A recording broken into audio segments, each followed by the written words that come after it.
The Appalachian Mountains are some of the oldest geological formations on planet Earth. They are older than the rings of Saturn, and they are older than the bones of the dinosaurs.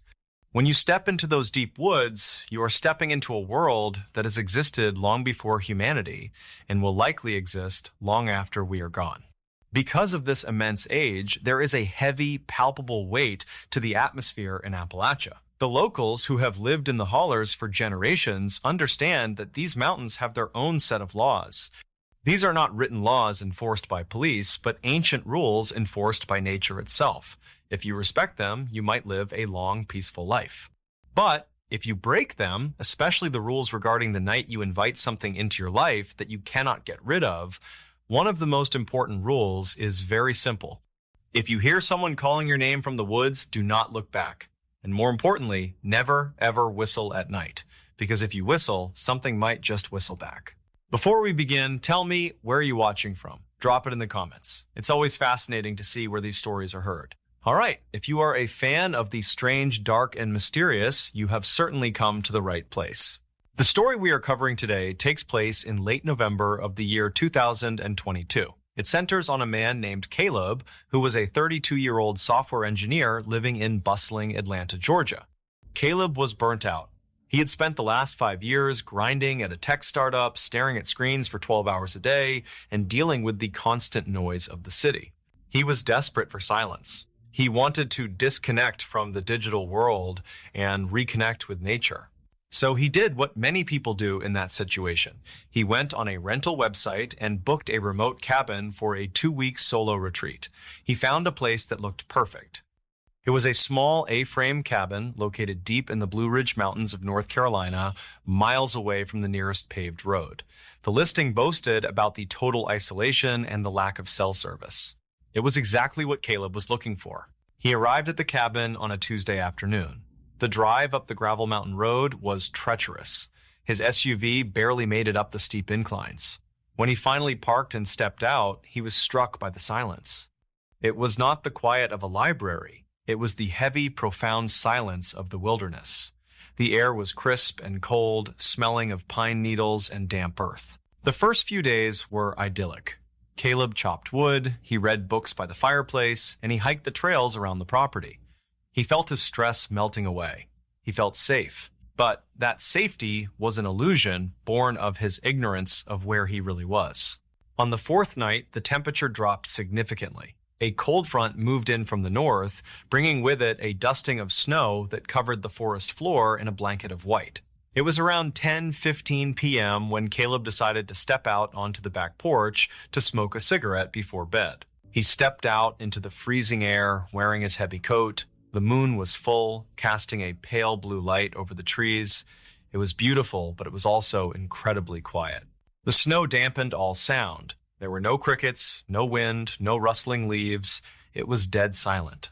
Caleb stood there, leaning against the railing, looking out into the wall of black trees that surrounded the cabin. The silence began to feel oppressive.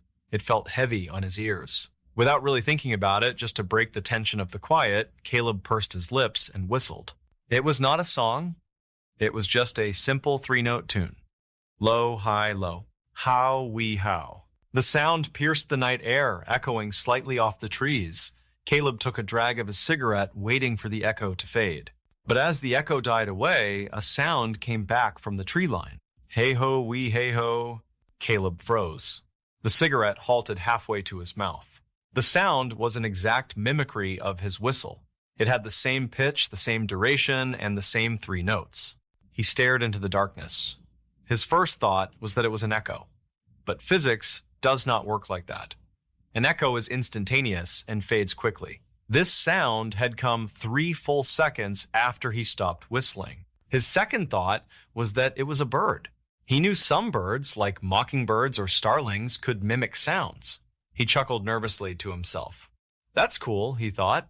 I got a bird to talk to me. Feeling a sudden burst of playful arrogance, Caleb whistled again. This time he changed the tune. He whistled a more complex pattern. 4 rapid notes rising in pitch. Wee, wee, wee, wee. He waited. From the darkness, about 50 yards into the woods, the response came. Wee, wee, wee, wee. This time Caleb did not chuckle. The hair on his arms stood up. The sound was not right. It did not sound like a bird. Birds have a trilling quality to their calls. This sound was flat. It sounded like air being forced through wet meat. It sounded almost human, but devoid of any human warmth. "Hello?" Caleb called out, his voice trembling slightly. "Is someone out there?" Silence. The woods remained dead quiet. Caleb stood there for another minute, straining his ears. He told himself it was just a prank. Maybe a local kid was messing with the city slicker. But they were miles from the nearest house. Who would be hiding in the freezing woods at 10:30 p.m. just to whistle at a stranger? He flicked his cigarette into the snow and went back inside. He locked the heavy wooden door and slid the deadbolt into place. He poured himself a glass of whiskey and sat by the fire, trying to shake the feeling of being watched. He eventually fell asleep on the couch. The next day, the sun was shining, and the terror of the previous night seemed silly. In the light of day, the woods looked inviting, not menacing. Caleb convinced himself it was just an echo or a weird bird. He spent the day hiking and forgot about the incident. But night falls early in the mountains in November. By 5:30 p.m., the sun had dipped behind the peaks, and the cabin was plunged into shadow. By 9 p.m., it was pitch black. Caleb was in the kitchen making a sandwich when he realized he had forgotten to bring in enough firewood for the night. The fire was dying down to embers. He cursed under his breath. He had to go out to the wood pile, which was located about 20 feet from the back porch. He put on his coat and boots. He grabbed his flashlight. He unlocked the back door and stepped out. The air was even colder than the night before. He walked quickly to the woodpile, his boots crunching loudly on the frozen snow. He bent down and started loading logs into his arms. He was focused on the task, wanting to get back inside as fast as possible. As he stood up with an armful of wood, he heard it. How-wee, how. It was the 3-note whistle he had made the night before. But this time, it did not come from deep in the woods. It came from the edge of the clearing, right where the light from the porch faded into darkness. It was maybe 30 feet away. Caleb dropped the wood. The logs clattered onto the porch deck. He shone his flashlight toward the sound. The beam cut through the darkness, illuminating the trunks of the pine trees and the white snow. There was nothing there. No person, no animal, just the empty woods. But then the whistling started again. And this time, it did not stop. It began to cycle through the tunes Caleb had whistled the previous night. Wee, wee, wee, wee. Hail, wee, hail. The sound was moving. It was circling the cabin. Caleb could hear the source of the sound shifting from the left side of the porch to the right side. It was moving fast, faster than a human could run through dense brush. And yet, there was no sound of footsteps, no crunching of snow, just the whistle floating in the air. Caleb scrambled backward, fumbling for the door handle. He threw himself inside and slammed the door, locking it instantly. He backed away from the door, his heart pounding so hard he thought it would explode. Outside, the whistling stopped. Caleb stood in the center of the living room, breathing heavily. He grabbed a heavy iron poker from the fireplace. He was terrified. He realized then that he had broken a rule he didn't even know existed. He had engaged with something wild. He had invited a conversation. He spent the next hour sitting in the dark, clutching the fire poker. He didn't turn on the lights because he didn't want to make himself a target. He just listened. Around midnight, he heard a new sound. It was the sound of something heavy stepping onto the wooden deck of the back porch. Creak. The wood groaned under a significant weight. This was not a raccoon or a stray cat. This was something big. Caleb held his breath. He watched the curtained window of the back door. The footsteps were slow and deliberate. Thump, thump, thump. They stopped right in front of the door. Caleb could feel the presence on the other side of the wood. He imagined a hand reaching out to try the knob. Then the whistling started again, but it was different this time. It wasn't loud and projecting. It was soft, intimate. It was coming from directly the other side of the door at head height. Hee-hoo, wee-ho. It was a whisper of a whistle. And then the voice changed. It stopped mimicking the tune and started mimicking something else. Hello? Is someone out there? It was Caleb's own voice. It was a perfect recording of what he had shouted the night before. But the tone was wrong. It sounded distorted and metallic, like it was being played back on a degraded cassette tape. Is someone out there? Is someone out there? The thing outside repeated the phrase over and over again, speeding up each time until the words blurred together into a chittering buzz. Caleb screamed, "Go away! I have a gun!" He didn't have a gun. He wished he did. The chittering stopped instantly. The silence returned. Then came a sound that Caleb would never forget for the rest of his life. It was the sound of a long, deep inhalation close to the crack of the doorframe. The thing was smelling him. It was smelling his fear. Then the footsteps retreated. Thump, thump, thump, creak, and then nothing. Caleb did not sleep that night. He sat with his back against the wall, facing the door, holding the iron poker until his knuckles turned white. He waited for the sun. When morning broke, the light brought a small measure of courage. Caleb packed his bags immediately. He didn't care about the money he had paid for the 2 weeks. He was leaving. He carried his bags to his SUV, scanning the tree line constantly. As he threw his bags into the trunk, he noticed something on the snow near the back porch. He walked over to investigate. The snow around the woodpile was disturbed. There were tracks, but they were not bear tracks, and they were not human tracks. They looked like human footprints, but they were impossibly long. The toes were elongated and splayed out, and the print was nearly 18 inches in length, and the stride was wrong. The distance between the footprints was nearly 10 feet, suggesting that whatever made them was either leaping or had legs that were unnaturally long. Caleb got into his car and drove. He drove down the mountain fast, risking a wreck on the gravel turns. He didn't stop until he reached a gas station on the highway 20 miles away. He walked inside, shaking to buy a coffee. The old man behind the counter looked at him. He saw the dark circles under Caleb's eyes and the pale color of his skin. "You look like you saw a ghost, son," the old man said. Caleb laughed, a dry, hysterical laugh. "I was up in a cabin on Black Mountain. I think someone was messing with me." The old man's face went serious. He leaned over the counter. "Did you hear anything at night?" Caleb nodded. "I heard whistling. So I whistled back." The old man closed his eyes and sighed. He shook his head slowly. "Son, you never whistle in these woods at night. Not ever." "Why?" Caleb asked, his voice barely a whisper. "Because the old man said, opening his eyes, which were full of a deep, ancient fear. Because it tells them where you are. And it tells them you are willing to play. And they love to play."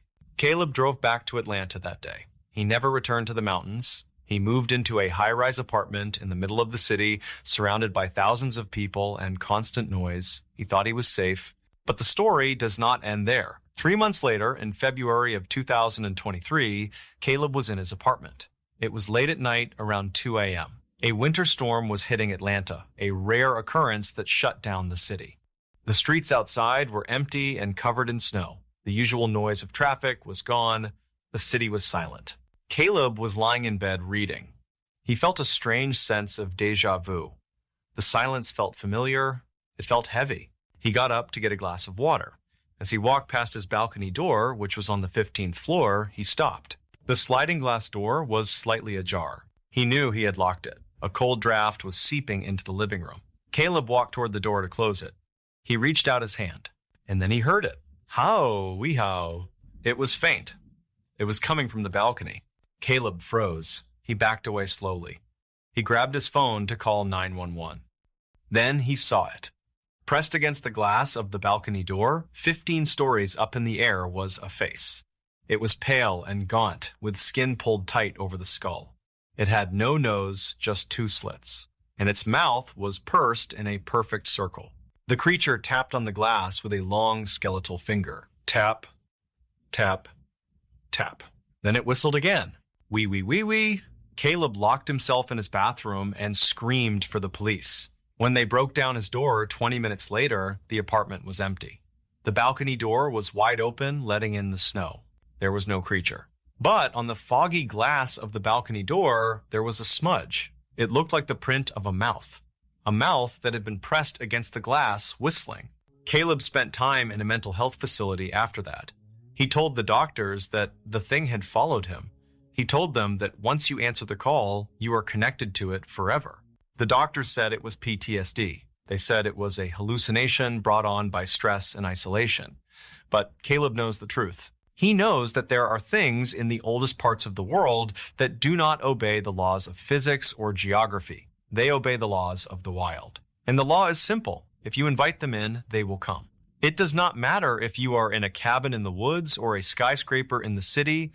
If you whistle, you are saying, I am here, come find me. So if you ever find yourself in the deep woods or even in a quiet park at night and you feel the urge to whistle a tune just to break the silence, don't. Keep your mouth shut, keep your head down, and keep walking. Because if you whistle and you hear something whistle back, it is already too late. This story serves as a grim reminder that there are invisible boundaries between our world and the unseen. There is a profound wisdom in respecting the silence of the night, for we are taught that darkness is a veil not meant to be lifted by human arrogance.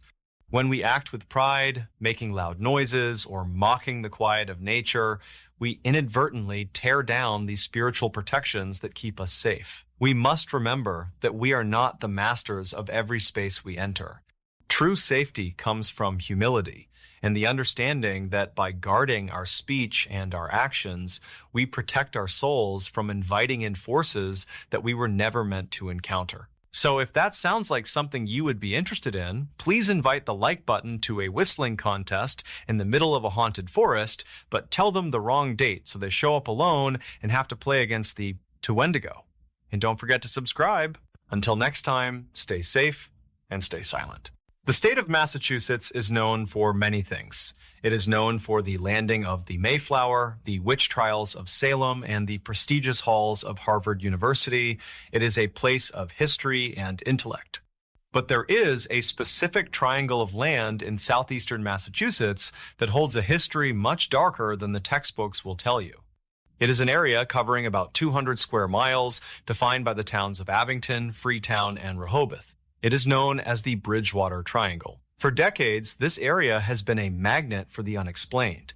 People have reported seeing giant snakes, thunderbirds, UFOs, and ghosts. But the heart of this darkness lies in the Freetown Fall River State Forest. This is not just a spooky campsite.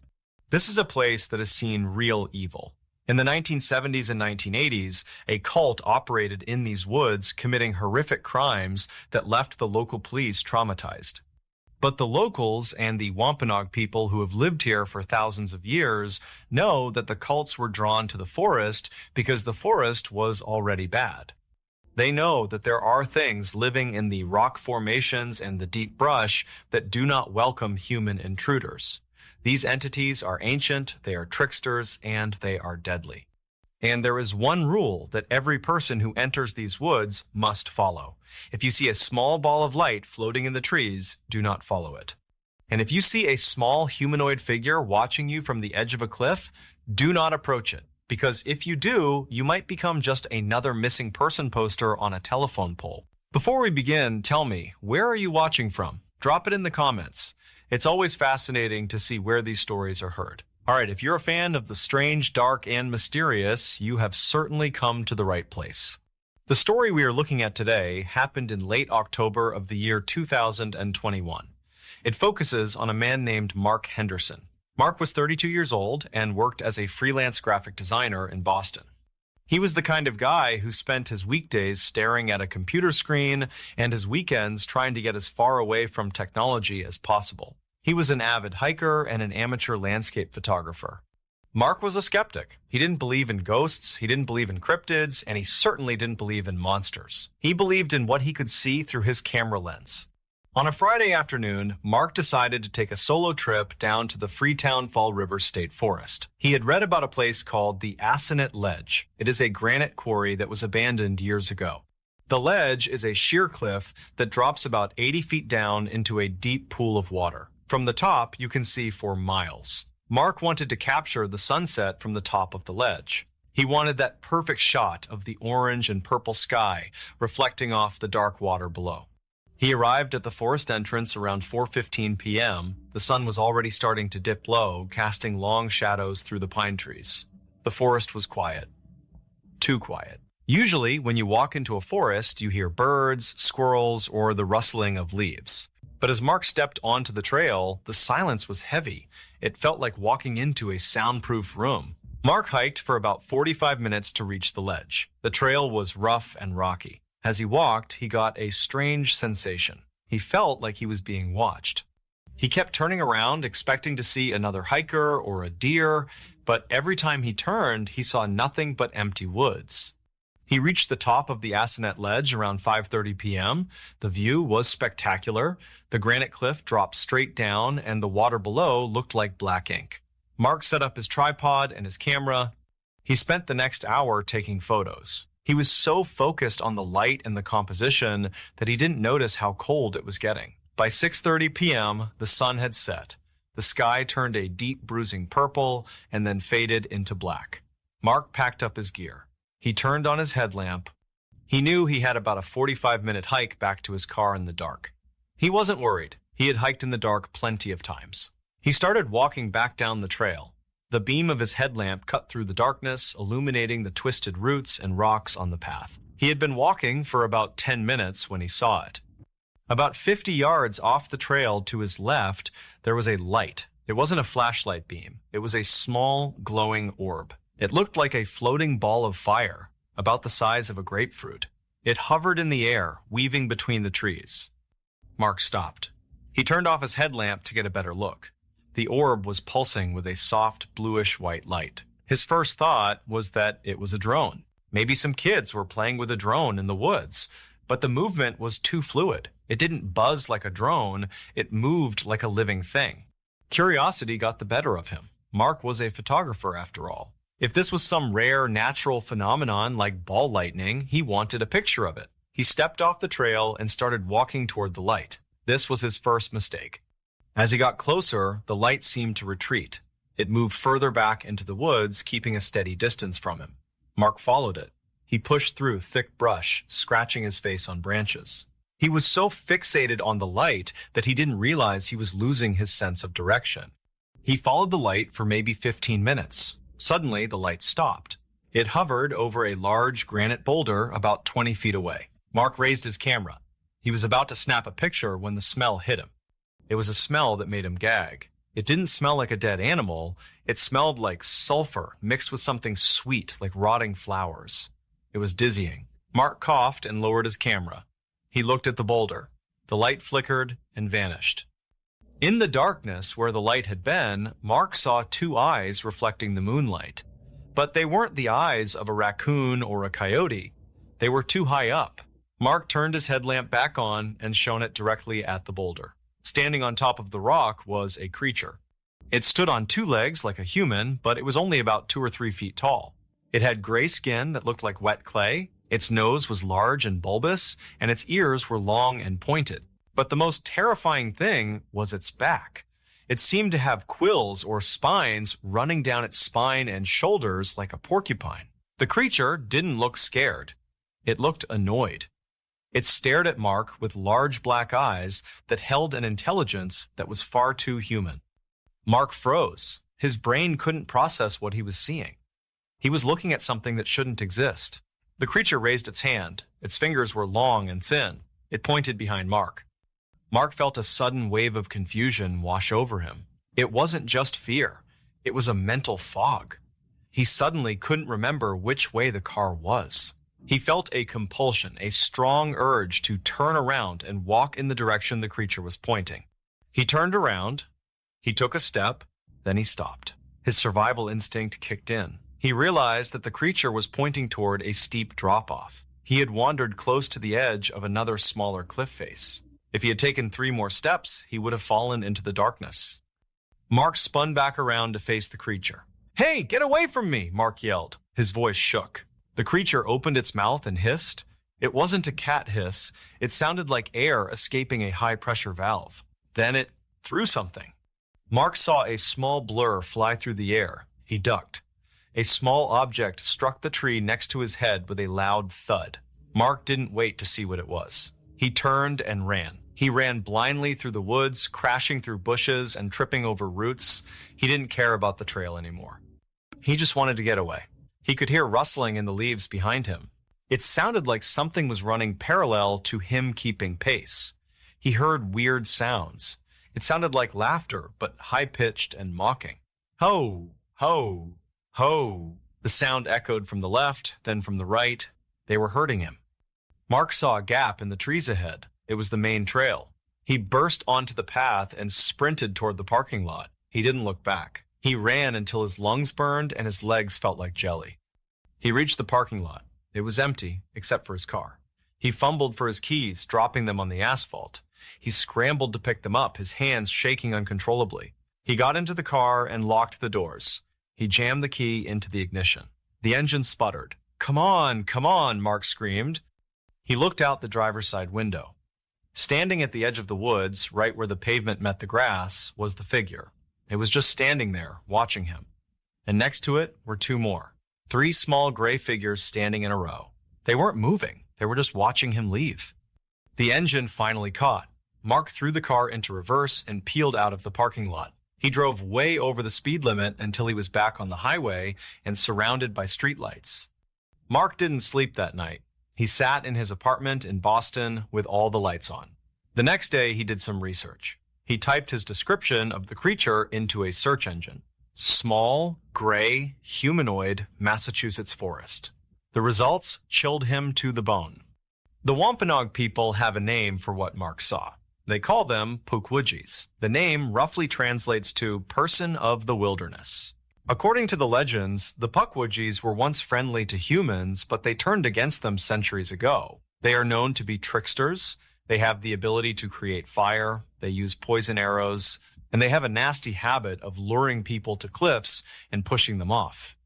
Mark realized with horror that the light he followed was a lure. The creature on the rock was distracting him, and when it pointed, it was trying to use some kind of glamour or mind control to make him walk off the edge. He remembered the thud of the object hitting the tree next to his head. He wondered if it was a rock or if it was one of the legendary poison arrows. Mark never went back to the Freetown Fall River State Forest. He stopped hiking alone. He realized that his skepticism was a form of arrogance. He thought that because he had a camera and a GPS, he was the master of his environment. But the world is much older and much stranger than we give it credit for. There are pockets of this earth where the old rules still apply. There are boundaries that we are not meant to cross. We live our lives in bright cities surrounded by concrete and glass, and we forget that we are guests on this planet. We act as if we own every square inch of land. But stories like this remind us that there are landlords we have never met, and they do not like trespassers. The lesson here is one of profound humility. We are taught that the universe is vast and filled with creations that we cannot see with our eyes. Just because we cannot see them or explain them with our science does not mean they are not there. When we enter the wild, when we step into places that have been untouched for thousands of years, we should do so with respect. We should not seek to conquer or to capture. We should lower our gaze and ask for protection. We must understand that our knowledge is limited. There are veils between our world and others. When we act with pride, when we chase lights in the dark thinking, we can discover everything. We expose ourselves to dangers we are not equipped to fight. True safety comes from recognizing our smallness. It comes from understanding that we are not the center of the universe. So, if you ever find yourself in the deep woods of Massachusetts or any dark forest and you see a light that shouldn't be there, do not let your curiosity lead you. Turn around, walk away, and be thankful that you were allowed to leave. All right, that brings us to the end of that story. However, I have another one lined up that is every bit as gripping as the last, so make sure you stick around until the end. Let's talk about grief for a second. When you lose someone you love, someone who has been the centerpiece of your entire world, your mind can start to play tricks on you. You'll hear their key in the lock just for a moment. You'll catch their scent on a pillow. You'll see them for a split second in a crowd. It's the brain's heartbreaking attempt to fill an unbearable void. It's a phantom limb of the soul. Most of the time, these are just tricks of the light, echoes in a house that has become too quiet. But this story is about what happens when that echo answers back. It's about a man named Arthur Penn and a voice he started to hear from a place no voice should ever come from, the old iron drain in his basement floor. Before we begin, tell me, where are you listening from and what time is it there? Our story begins in a quiet, leafy suburb in western Pennsylvania in the autumn of 2012. Arthur Penn was a man in his late 60s, recently retired after a long career as a high school history teacher. He was a creature of habit, a gentle and logical man who found comfort in routine and reason, but his world had been stripped of all comfort 6 months earlier on a Tuesday afternoon, when his wife of 45 years, Eleanor, vanished. It was the most brutally mundane kind of disappearance. She had gone to the local Giant Eagle grocery store, a trip she'd made 1,000 times before. She never came home. Her car, a 10-year-old Buick, was found in the parking lot, parked neatly between the lines. Her purse and phone were gone, but the groceries she had just purchased were sitting in the back seat. There was no note, no sign of a struggle, no suspicious activity on their bank accounts. The police investigation was thorough, but it turned up nothing. Eleanor Penn had simply walked out of the grocery store and evaporated from the face of the earth. For Arthur, the lack of an answer was a special kind of torture. He was left alone in the house they had shared for decades, a house that had become a museum of their life together. Her reading glasses were still on the nightstand. Her favorite gardening shoes were by the back door. The silence was a physical presence, a constant reminder of her absence. He went through the motions of life, but he was a ghost in his own home, haunted by the question that had no answer. Where was Eleanor? The house itself was old, built in the 1920s, with all the quirks that come with age, creaking floors, drafty windows, and a basement. The basement was Arthur's domain. It was an unfinished space with stone walls, cool and damp year-round. It housed the furnace, the water heater, his workbench, and the laundry machines. And in the center of the sloping concrete floor was a large, circular, cast-iron drain, its grate rusted with age. It was just a part of the house, a dark spot on the floor he'd never given a second thought to, until one Tuesday night in October. It was late, nearing midnight. Arthur was down in the basement, moving a load of laundry from the washer to the dryer. The rhythmic hum of the machines was the only sound in the house. As he was closing the dryer door, he thought he heard something else, a sound so faint it was like a needlepoint of noise against the drone of the appliance. He paused, listening. Nothing. He shrugged it off, attributing it to the old house settling. He started the dryer, and the rumbling filled the space again. But this time, he was sure of it. Woven into the low-frequency rumble, he heard a whisper. He immediately shut the dryer off. The basement fell into a sudden, profound silence. He stood perfectly still, straining his ears, and that's when he heard it clearly. From the direction of the floor drain, it was a soft, airy whisper that sounded exactly, impossibly, like his wife Eleanor, and it said just one word. Arthur. He froze, his heart seizing in his chest. He scanned the dark corners of the basement, his mind racing. A draft? The wind outside? He tried to rationalize it, to grab hold of the logic that had governed his entire life. His doctor had warned him that profound grief could cause auditory hallucinations. It was his lonely, desperate mind creating a phantom of the person it missed the most. That had to be it. He took a deep breath, called himself a foolish old man, and went back upstairs, locking the basement door firmly behind him. But he didn't sleep at all that night. The seed of an impossible idea had been planted. A week passed. He told no one. How could he? He busied himself with chores, trying to force the memory out of his mind. But he found himself avoiding the basement. He let the laundry pile up. Finally, he couldn't put it off any longer. He went down into the cold, damp space, his nerves on edge. He worked quickly, not wanting to linger. He loaded the washer, and as he stood up, he heard it again. This time, there was no machine noise to hide it. The whisper was clearer, stronger, and it carried on the still, cold air from the floor drain. So cold. Down here. Arthur's carefully constructed wall of logic crumbled into dust. This was not a memory. This was not a hallucination. Hallucinations didn't form coherent, new sentences. He dropped to his hands and knees on the cold concrete, his heart pounding against his ribs. He crawled towards the drain until his face was just a foot away from the rusted iron grate. He could feel a strange, cold draft coming up from it, a draft that smelled of damp earth and something else, something stagnant and ancient. "Eleanor," he whispered, his voice trembling. "Eleanor, is that you?" He pressed his ear closer to the grate, listening to the dark, unknown space beneath his home. For a long moment, there was nothing. Then a gurgling, watery whisper slithered up from the darkness below. "Help me?" Over the next few weeks, Arthur's world shrank to the confines of that basement. He began spending hours down there, talking to the drain, listening. He brought a cushion to kneel on. He would tell the voice about his day, and it would whisper back in Eleanor's voice. The connection was intermittent, the words often broken by static and gurgling sounds, but it was her. He was sure of it. His first rational step was to call a plumber.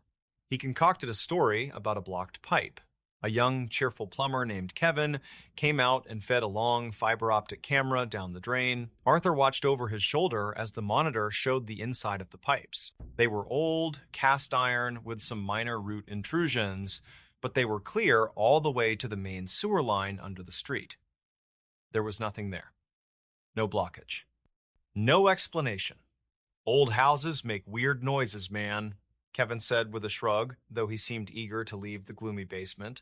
Next, Arthur called his son Mark. Mark lived 3 states away and worked a high-pressure job. Their relationship was loving but strained by distance and Mark's impatience with his father's old-fashioned ways. When Arthur tried to explain what he was hearing, Mark's response was exactly what he had feared. It was a mix of pity and deep concern for his father's sanity. "Dad, you need to talk to your grief counselor," Mark urged. "You're not sleeping. Mom is gone. Your mind is playing tricks on you. Please, don't do this to yourself." Arthur hung up the phone, feeling more isolated than ever. No one would believe him. He was on his own. A history teacher by trade, Arthur turned to the one tool he trusted: research. He went to the county records office and began digging into the history of his own house. He learned it was built in 1922 by a man named Silas Blackwood. Blackwood was a wealthy but intensely private man, regarded by his neighbors as an eccentric recluse. And then Arthur found the detail that made his blood run cold. In 1931, Silas Blackwood's wife, Agnes, had vanished. The official police report at the time concluded that she had run off with another man. But a yellowed newspaper clipping about local gossip mentioned rumors that Silas had murdered her and hidden her body somewhere on the property. No evidence was ever found, and Silas lived alone in that house until his death in 1958. Meanwhile, the voice from the drain was getting stronger, and its messages were becoming more specific. It would whisper things that only Eleanor could possibly know. It reminded him that their anniversary was next week. It told him the name of a private spot they had visited on their honeymoon. It even told him a secret he thought he had taken to his grave, a small mistake he had made early in their marriage that he had never confessed. The voice knew everything. This was the final proof Arthur needed. This was his Eleanor. But the tone of the voice was changing. It was less frightened and more demanding. "It's so dark, Arthur. You have to open the way. You have to let me out." Physical things started happening in the basement. The single bare light bulb would flicker and die whenever he got close to the drain. He'd find tools from his workbench scattered across the floor in the morning, even though he was sure he had put them away. And the smell from the drain was getting stronger.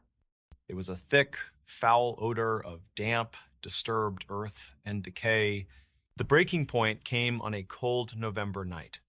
Arthur was kneeling by the drain, telling the voice how much he missed her.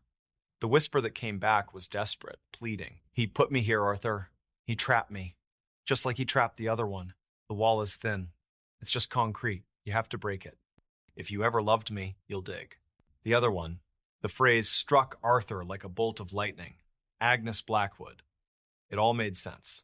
Some terrible evil was in this house, in the very ground beneath it, and it had taken his wife, just as it had taken another woman 80 years earlier. His grief, his loneliness, and the relentless, persuasive whispers from the drain had completely eroded his reason.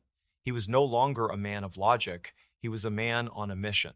The next day, Arthur went to the hardware store and bought a 10-pound sledgehammer, a shovel, and a pry bar. He went home, unplugged his phone, and locked the doors. He went down into the basement, and with a prayer on his lips and Eleanor's name in his heart, he swung the sledgehammer. The first blow against the old concrete floor sent a shockwave up his arms. The second blow created a spider web of cracks. The third shattered the surface, revealing the dark, damp earth beneath. For hours, he worked in a frenzy. He broke up the concrete around the drain and began to dig. scooping out shovelfuls of foul-smelling soil. The voice from the hole was a constant encouragement, a sweet, loving whisper. "That's it, my love. Closer now. You're saving me." Miles away, his son Mark was growing worried. He hadn't been able to reach his father for 2 days. His calls went straight to an unplugged line. Filled with a growing sense of dread, Mark got in his car and began the 5-hour drive to his father's house. Back in the basement, Arthur's shovel struck something hard with a dull thud. It wasn't rock, it was wood. He dropped to his knees and frantically cleared the dirt with his hands, revealing the rotting slats of what looked like a buried makeshift crate. "Yes!" the voice whispered triumphantly from inside the box. "Open it, Arthur! Let me out!" With tears of joy and relief streaming down his face, Arthur wedged the pry bar under one of the slats and pulled with all his might. The rotten wood groaned and then snapped, opening a dark hole into the box, and in that moment, the voice changed. The sweet, loving tone of his wife vanished, replaced instantly by a dry, ancient, rasping chuckle that echoed in the small enclosed space.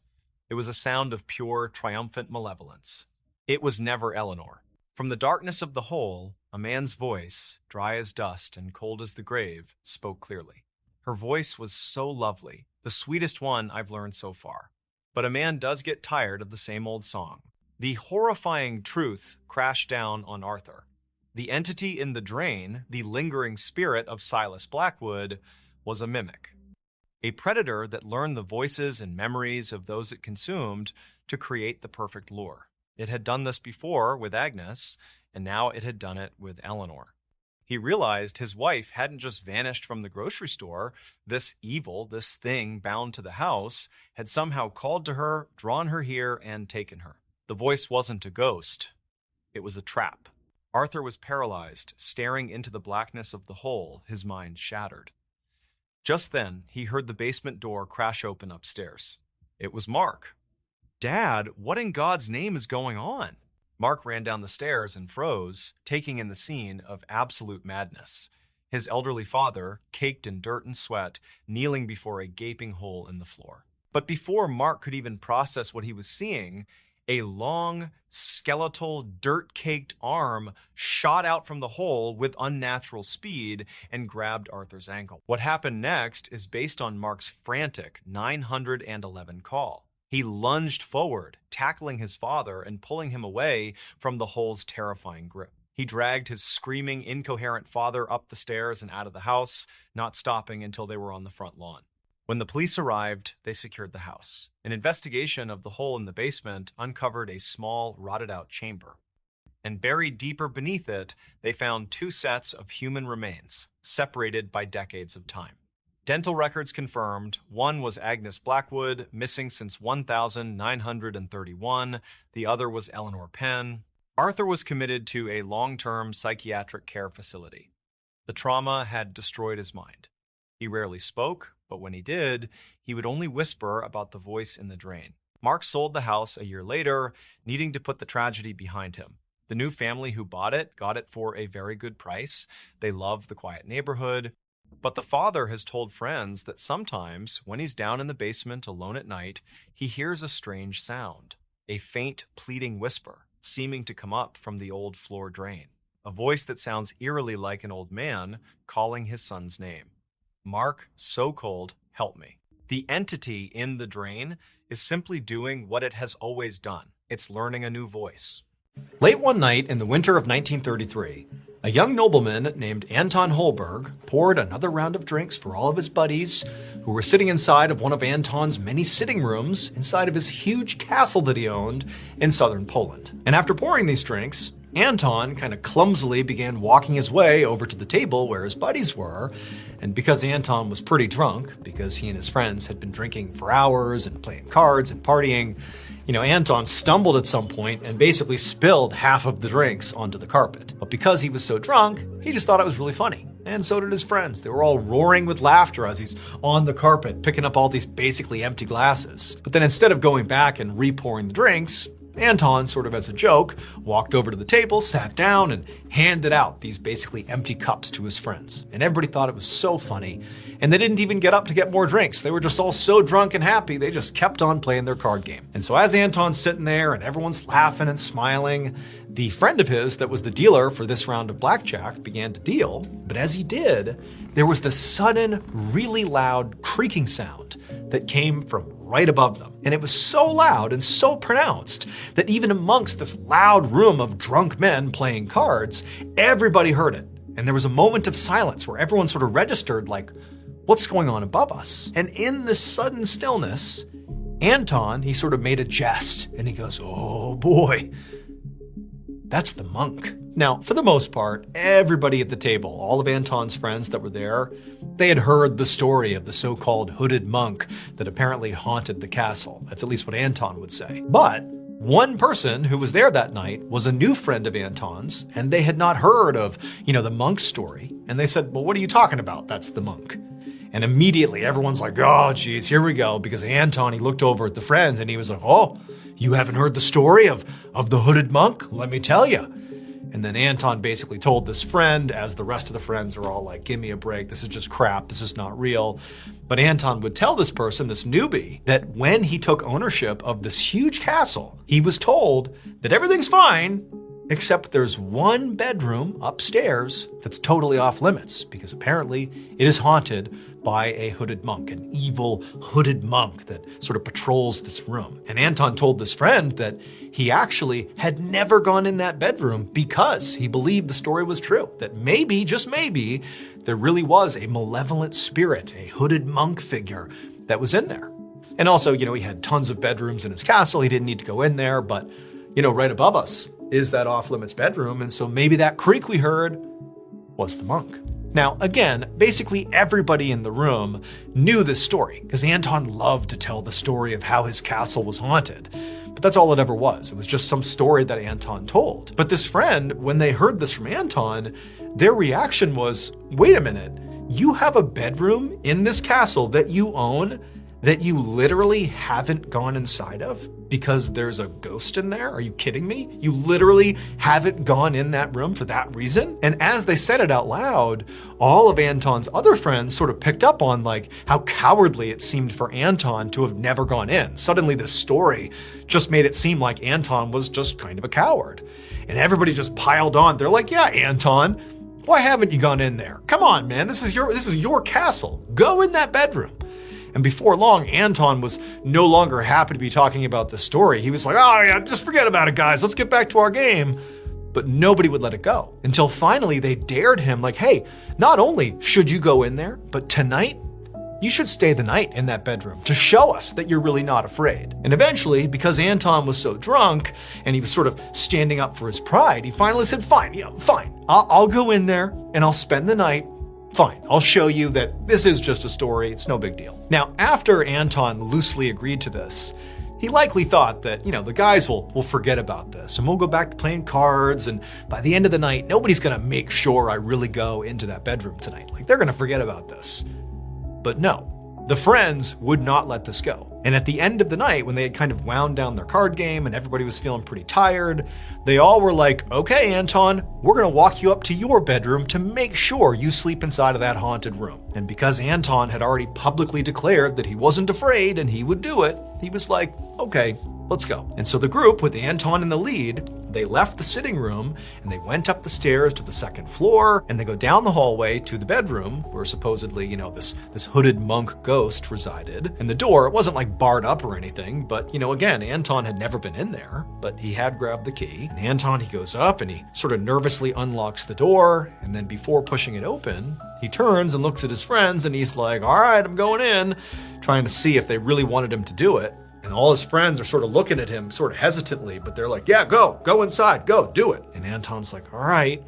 He pushes the door open, and he and his friends, they all look inside. For the first time, Anton is now laying eyes on the inside of this bedroom. And really, there was not much to see. I mean, it was a bedroom, and there was old furniture in there that looked like it had been there for hundreds of years, covered in dust, and there's cobwebs everywhere, but it basically just looked like a really old bedroom that nobody used. And so his friends are like, all right, Anton, get in there. And Anton's like, all right, I'll see you in the morning.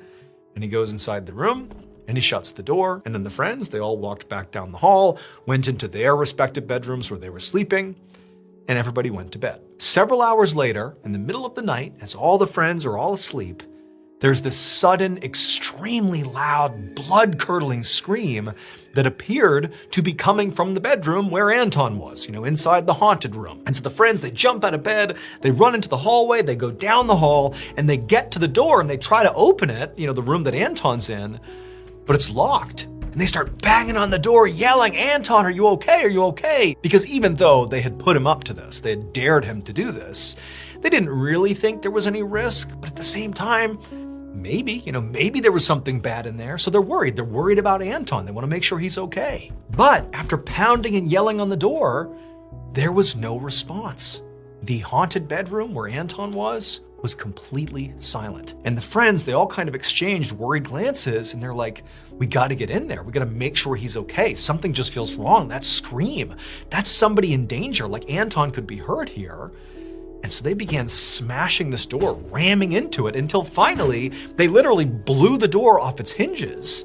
And when they looked into the room and saw what was going on, they couldn't believe it. When Anton went into the bedroom to spend the night, his friends would recall hearing the sound of him turning the key and locking the bedroom door behind him. So Anton is in this haunted bedroom and he's locked inside, and there's no other way in or out of this bedroom. So he is in there totally alone and he's locked the door. So keep that in mind. So now, a few hours later, after hearing the scream, the friends blow the door open, literally knock it off its hinges because it was locked, and they find Anton. And he's dead. And he's laying on the bed on his back, and the only sign of something that happened to him is there's this red mark around his neck, like a ligature mark, a thin red ligature mark around his neck.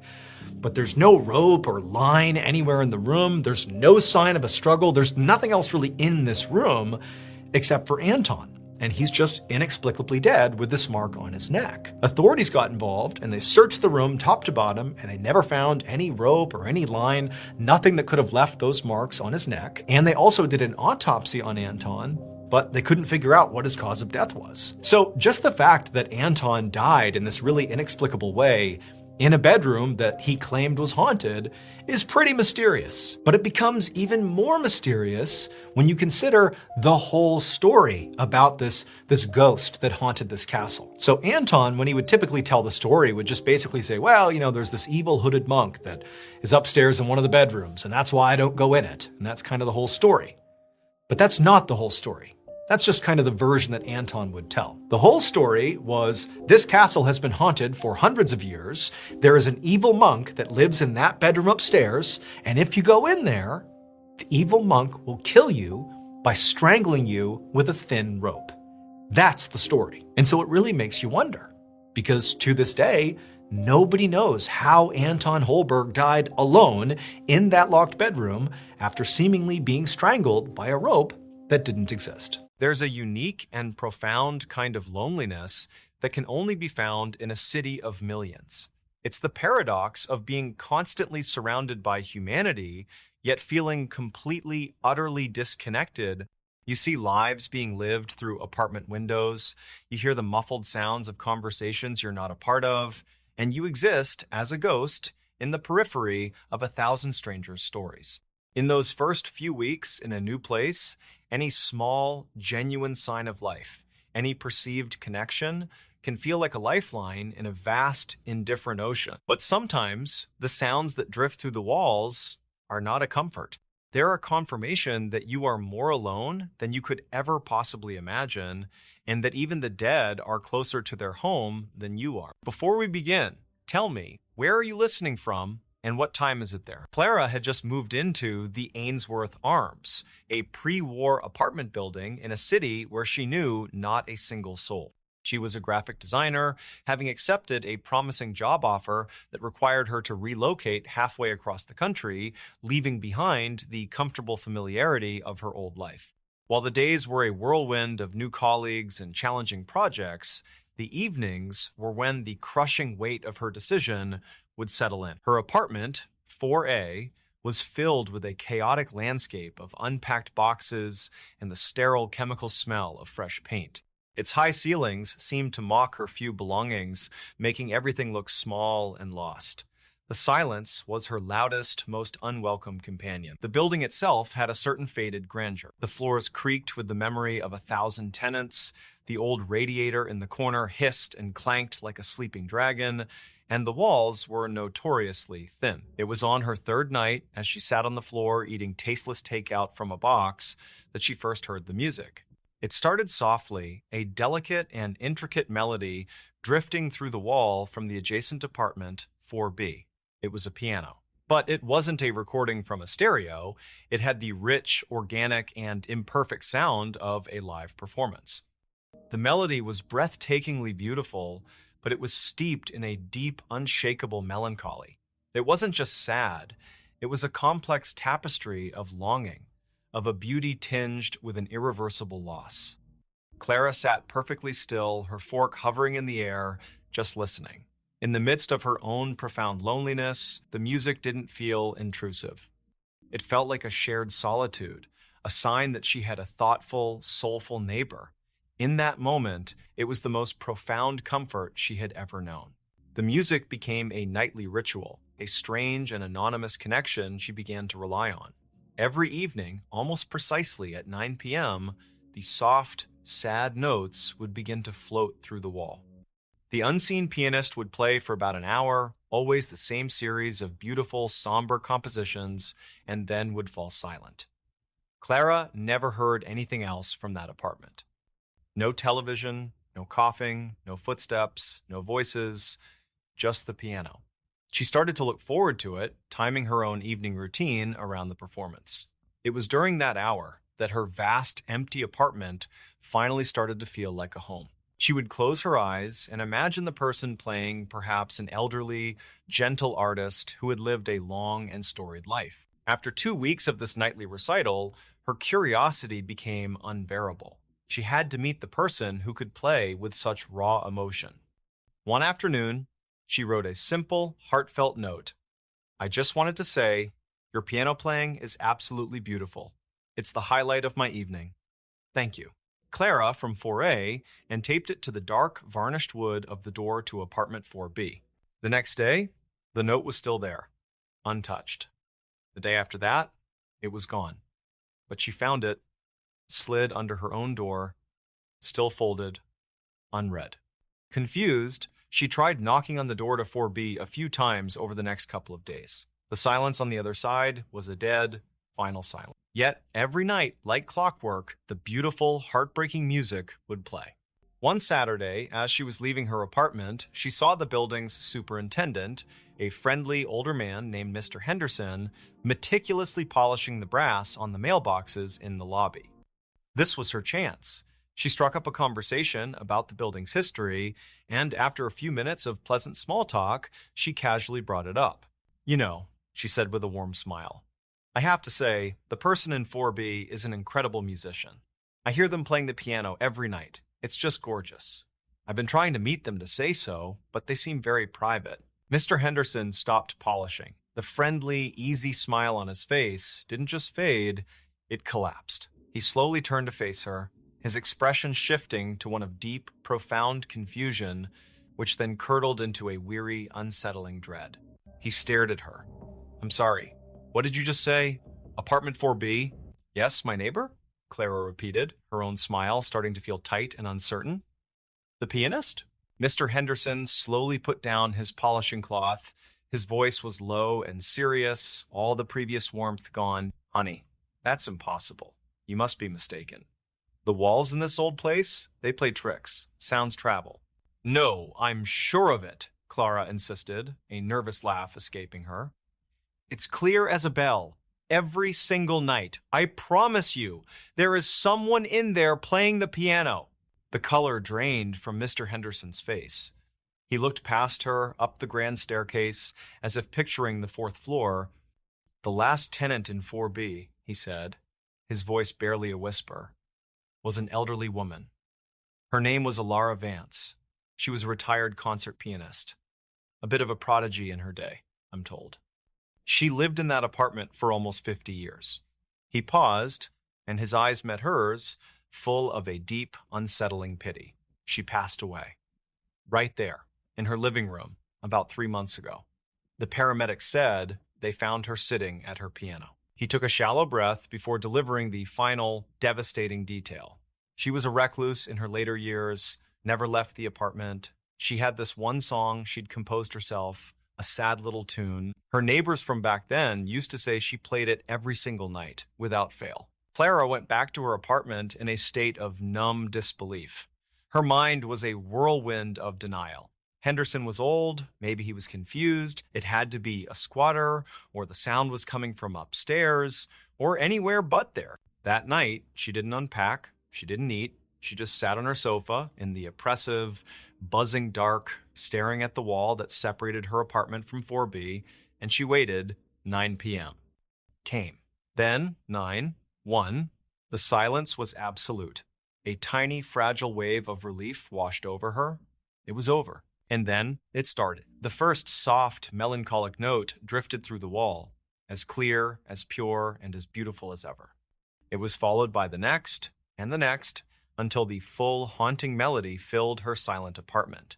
But the song was no longer a comfort. It was a dirge. It was a poison. Every perfect, sorrowful note was a confirmation of the impossible, a nail in the coffin of her sanity. Clara pressed her ear against the cold plaster of the wall, and this time, beneath the notes of the piano, she could hear something she'd never heard before. The faint, rhythmic creak of a wooden bench, and what sounded like a soft, sorrowful sigh that hung in the air between movements. She was frozen in the dark, a captive audience of one listening to a ghost's nightly, heartbreaking recital, a performance that would never, ever end. There is a flaw in human biology that is also our greatest strength. It is our empathy. Specifically, it is our hardwired biological response to the sound of a distressed infant. If you play a recording of a baby crying to a room full of people, their heart rates will increase, their skin temperature will drop, their brains will instantly flood with cortisol and adrenaline. We are programmed by thousands of years of evolution to find the source of that sound and protect it. It is an instinct that overrides fear and it overrides logic. It is the ultimate survival mechanism for our species. But what if something else knew that? What if there was a predator out there in the deep, quiet places of the world that understood this programming better than we do? What if it knew that the only way to lure a human being out of the safety of their shelter and into the darkness was not to roar or to growl, but to cry like a helpless child? For a man named Elias who was hunting deep in the Appalachian Mountains in November of 2021, this terrifying hypothetical question became a reality. He found himself standing in the freezing dark, faced with a choice that went against every fiber of his being: to save the innocent thing crying in the dark, or to listen to the terrified voice in his gut telling him to run. Before we begin, tell me, where are you watching from? Drop it in the comments. It is always fascinating to see where these stories are heard. All right, if you are a fan of the strange, dark, and mysterious, you have certainly come to the right place. Elias was not a weekend warrior. He was 42 years old and had lived in the shadow of the Monongahela National Forest in West Virginia his entire life. He was a carpenter by trade, but a hunter by passion. He knew the woods the way most people know the layout of their own living rooms. He knew how the wind shifted in the hollows at sunset. He knew which ridges held the cell service and which ones were dead zones. Most importantly, he knew the sounds of the forest. He could distinguish the heavy footfall of a black bear from the skittish trot of a white-tailed deer. He knew the scream of a bobcat and the call of a barred owl. He respected the woods, but he did not fear them. He treated them with the casual familiarity of an old friend. It was the second week of buck season. Elias had hiked about 5 miles into a remote section of the forest known as Dragoon Hollow. It was rugged terrain filled with dense thickets of rhododendron and steep rocky ravines. He had set up a small primitive camp near a creek bed, intending to stay for 3 nights. On the second night, the weather turned. The temperature dropped significantly, and a heavy blanket of frost settled over the valley. Elias had spent the day in his tree stand without seeing a single deer. He was tired and cold. He ate a simple dinner of beef jerky and dried fruit, sitting by a small fire he had built in a pit to keep the light hidden. Around 9:30 p.m., he decided to call it a night. He extinguished the fire completely because he did not want the smoke to spook any game that might come through in the morning. He climbed into his sleeping bag inside his small one-man tent. Sleep came quickly, but it did not last. Elias woke up abruptly. He lay there in the pitch black of his tent, trying to figure out what had roused him. He checked the luminous dial on his watch. It was 2:14 a.m. The woods were silent. And when I say silent, I mean an unnatural, absolute silence. Usually, even in winter, you can hear the wind in the hemlock trees or the sound of the creek bubbling over the rocks. You might hear the distant hoot of an owl or the rustling of a mouse in the dry leaves. But this was different. It was as if the forest was holding its breath. This phenomenon is often called the Ozark silence or the predator silence. It happens when everything in the ecosystem senses a top-tier predator nearby and freezes to avoid detection. Elias felt a prickle of unease crawl up the back of his neck. His hand instinctively went to the hunting knife he kept by his pillow. Then the sound began. It started low and soft, a whimpering noise coming from the ridge directly above his campsite. Elias froze. He strained his ears, listening through the nylon wall of the tent. The sound grew louder. It was a rhythmic, gasping sob. Then it escalated into a full-blown wail. It was the unmistakable sound of a human baby crying. Elias sat up in his sleeping bag, his heart hammering against his ribs. His brain tried to process what he was hearing. Logic told him it was impossible. He was 5 miles from the nearest paved road. The terrain to get here was treacherous, requiring scrambling over rocks and wading through freezing water. There were no hiking trails nearby, no campsites, no cabins. The idea that a parent would be out here at 2:14 a.m. with an infant was ludicrous. Maybe it was a bobcat, he thought. Bobcats are known to make sounds that resemble human screams. He listened closer. The cry changed. It went from a wail to a desperate, choking cough, and then back to a wail. It sounded distinct. It sounded wet. It sounded exactly like a 6-month-old child in severe distress. The biological imperative kicked in. Elias felt a surge of adrenaline. He pictured a lost hiker, maybe a young mother, who had gotten turned around and was now freezing to death on the ridge with her baby. He could not just sit there. If there was a child out there in these temperatures, it would be dead within the hour. Elias unzipped his sleeping bag and grabbed his flashlight. He put on his boots without tying the laces. He grabbed his heavy coat and his rifle. He did not load a round into the chamber, but he made sure the magazine was full. He unzipped the tent door and stepped out into the freezing night. The beam of his flashlight cut through the darkness, illuminating the white frost on the fallen leaves. The crying was louder now. It was coming from a cluster of laurel bushes about 100 yards up the slope. Elias cupped his hands around his mouth. He shouted, "Hello! Is anyone out there? Do you need help?"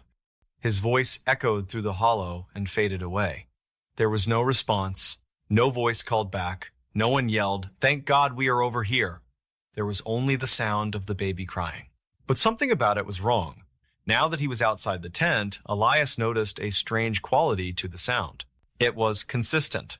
Too consistent. A real baby pauses to take a breath. A real baby varies the pitch of its cry. This sound seemed to be on a loop. It would scream for exactly 4 seconds, then pause for 1 second, then scream again for 4 seconds. It was mechanical in its precision. Elias took a step forward, his boots crunching on the frost. The crying stopped instantly. The silence slammed back down on the hollow. Elias stood there, his breath misting in the flashlight beam. He waited. 10 seconds passed. 20. Then the crying started again, but this time it was closer. It had moved. In the span of 30 seconds, the source of the sound had moved from the laurel bushes to a large rock formation 50 yards to his left. Elias swung his flashlight beam toward the rocks. The light played over the gray granite and the moss. He saw nothing. "Hello!" he called out, again his hand gripping the rifle tighter. "I have a weapon. Identify yourself." The crying continued, but the tone changed. It became more urgent. It sounded shrill and demanding. Elias felt a wave of nausea wash over him. His gut was screaming at him. It was a physical sensation of dread that started in his stomach and radiated out to his limbs. It was the feeling you get when you are standing on the edge of a cliff and the wind blows too hard. His intuition, that quiet inner voice that guards us from danger, was telling him to turn around and run. It was telling him that there was no baby. But his mind fought back. What if he was wrong? What if someone had fallen and was hurt, and the baby was crawling around in the dark? Could he live with himself if he walked away and found out later that a child had died? He took another step toward the rocks. As he got closer, about 30 yards away, the crying stopped again. Elias froze. He swept the light back and forth. Then he heard a sound that made his blood run cold. It was a voice. But it was not a normal voice. It sounded like a recording being played back at a slower speed. It was a deep, guttural mimicking of his own voice from moments ago. Hell. Low. Help. It was coming from behind a large fallen oak tree just at the edge of his light. The voice was distorted and mocking. It did not sound like it understood the words. It sounded like a parrot repeating sounds it had heard without knowing the meaning. Then the crying resumed, but this time it was overlapping with the voice. It was two distinct sounds coming from the same source at the same throat. A human being cannot cry like an infant and speak in a deep baritone at the exact same time. Elias realized then that he was in the presence of something that was not human. The realization hit him with the force of a physical blow. He raised his rifle and clicked the safety off. He shouted, "Get back. I see you." He did not see anything, but he wanted a reaction, and he got one. From behind the fallen oak tree, a shape rose up. It unfolded itself. That is the only way Elias could describe it later. It did not stand up like a man. It unfolded like a spider.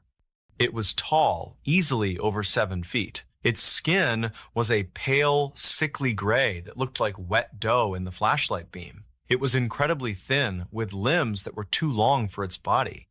Its arms hung down past its knees, ending in long fingers that twitched. But the most terrifying part was the face. It did not have a face, not really.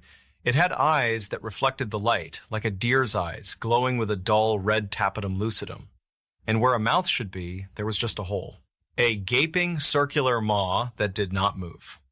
The creature stood there, swaying slightly in the cold air. The sound of the crying baby was still coming from it, but its mouth was not moving. The sound seemed to be projecting from somewhere inside its chest. It was ventriloquism, but biological and perfect. Elias did not think. He did not rationalize. He reacted. He fired a shot into the ground in front of the creature. The crack of the rifle was deafening in the silent hollow. Dirt and leaves kicked up near the creature's feet. The creature did not flinch. It did not run. It simply stopped the crying sound instantly. It cocked its head to the side in a jerky insect-like motion. Then it let out a sound that Elias prays he never hears again. It was a scream, but it sounded like a woman screaming combined with the sound of metal tearing. It was a shriek of pure aggression. The creature dropped to all fours and began to move. It did not run like a dog. It scuttled, moving with a terrifying fluid speed. It scrambled up the rock face and disappeared into the darkness above Elias. It was circling him. It was taking the high ground. Elias turned and ran. He did not bother with his tent. He did not bother with his gear. He kept his flashlight in one hand and his rifle in the other, and he bolted back the way he came. He knew the truck was 5 miles away. He knew he could not outrun this thing, but he had to try. He moved through the woods as fast as he dared, risking a broken ankle on the hidden roots and rocks. As he ran, he could hear it. He could hear the heavy, rhythmic thud of its limbs hitting the ground parallel to him. It was pacing him. It was running along the ridgeline, crashing through the brush.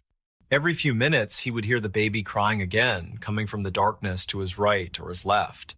It was trying to confuse him. It was trying to make him stop or turn around. "Help me." The voice mimicked again, sounding closer this time. It sounded like his mother's voice now. Elias squeezed his eyes shut for a second and forced himself to focus on the path. He knew that if he stopped to look, he was dead. He recited a prayer in his head, asking for protection, asking for a shield against the evil that whispers in the dark. He focused on his breathing. He focused on putting one foot in front of the other. The trek back to the truck usually took him 3 hours. That night, he made it in under 2. His lungs were burning, his legs felt like lead, and his face was scratched and bleeding from running through briars. He burst out of the tree line and saw his pickup truck parked on the old logging road. It was the most beautiful thing he had ever seen. He fumbled for his keys, his hands shaking violently. He could hear the crashing sound in the woods getting closer behind him. It sounded like a freight train coming down the mountain. He unlocked the door and threw himself inside. He jammed the key into the ignition and turned it. The engine roared to life. As he threw the truck into reverse, his headlights swept across the tree line. There, standing just at the edge of the woods, was the creature. It was crouching on top of a large boulder. It was perfectly still, watching him. Its pale skin stood out against the dark trees. It opened its mouth wide, unhinging its jaw, and for a second, Elias saw rows of needle-like teeth. It did not chase the truck. It just watched him go. Elias drove down that mountain like a madman. He did not slow down until he hit the paved highway 20 miles away. He drove straight to the sheriff's station in the nearest town. He sat in the parking lot for an hour until the sun came up, shaking uncontrollably. He walked inside and told the deputy that he had seen a bear acting aggressively near Dragoon Hollow. He did not tell them about the baby crying. He did not tell them about the pale man. He knew they would lock him up for a psych evaluation. He just wanted to go home. Elias never went back to get his tent or his gear. He never went hunting in those woods again. In fact, he sold his guns and stopped hunting entirely. He is a man who was changed by what he saw. He realized that the world is much older and stranger than we give it credit for.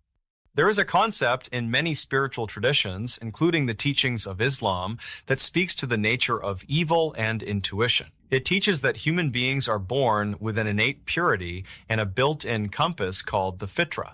This compass directs us toward truth and safety. Conversely, there are forces in this world, often described as the whispers or wazwaz, that seek to deceive us. These forces are masters of camouflage. They do not always appear as monsters with horns. They appear as things we love. They appear as things we pity. They use our own virtues, like compassion and empathy, as weapons against us. Elias survived because he listened to that inner compass. He survived because when his eyes and ears were being deceived by a perfect illusion, his heart recognized the falsehood. He understood that just because something sounds innocent does not mean it is harmless. The woods are a place of beauty, but they are also a place of deception. And sometimes the cry for help in the dark is not a victim waiting to be saved, but a hunter waiting to be fed. So the next time you are out in nature, enjoying the solitude and the silence, and you hear a sound that tugs at your heartstrings, a sound that makes you want to rush into the darkness to be a hero, stop. Listen to your gut. If the hair on the back of your neck stands up, if the forest goes unnaturally quiet, if something feels just a little bit wrong, do not ignore it. Turn around, walk away. And whatever you do, do not whistle back. All right, that brings us to the end of that story. However, I have another one lined up that is every bit as gripping as the last, so make sure you stick around until the end. There are things in this world that we are simply not meant to understand. Boundaries that separate the living from the dead, the seen from the unseen, and the safe from the dangerous. Most of us go through our entire lives staying safely on our side of that line. We do not go looking for trouble in the dark corners of history. We do not invite entities we cannot control into our lives. But sometimes, curiosity gets the better of us. Sometimes, we think that because we are famous, or wealthy, or powerful, we are immune to the ancient rules of the universe. We think that a curse is just a story made up to scare children. But, as one of the most famous musicians in the world found out in the summer of 2018, those rules apply to everyone.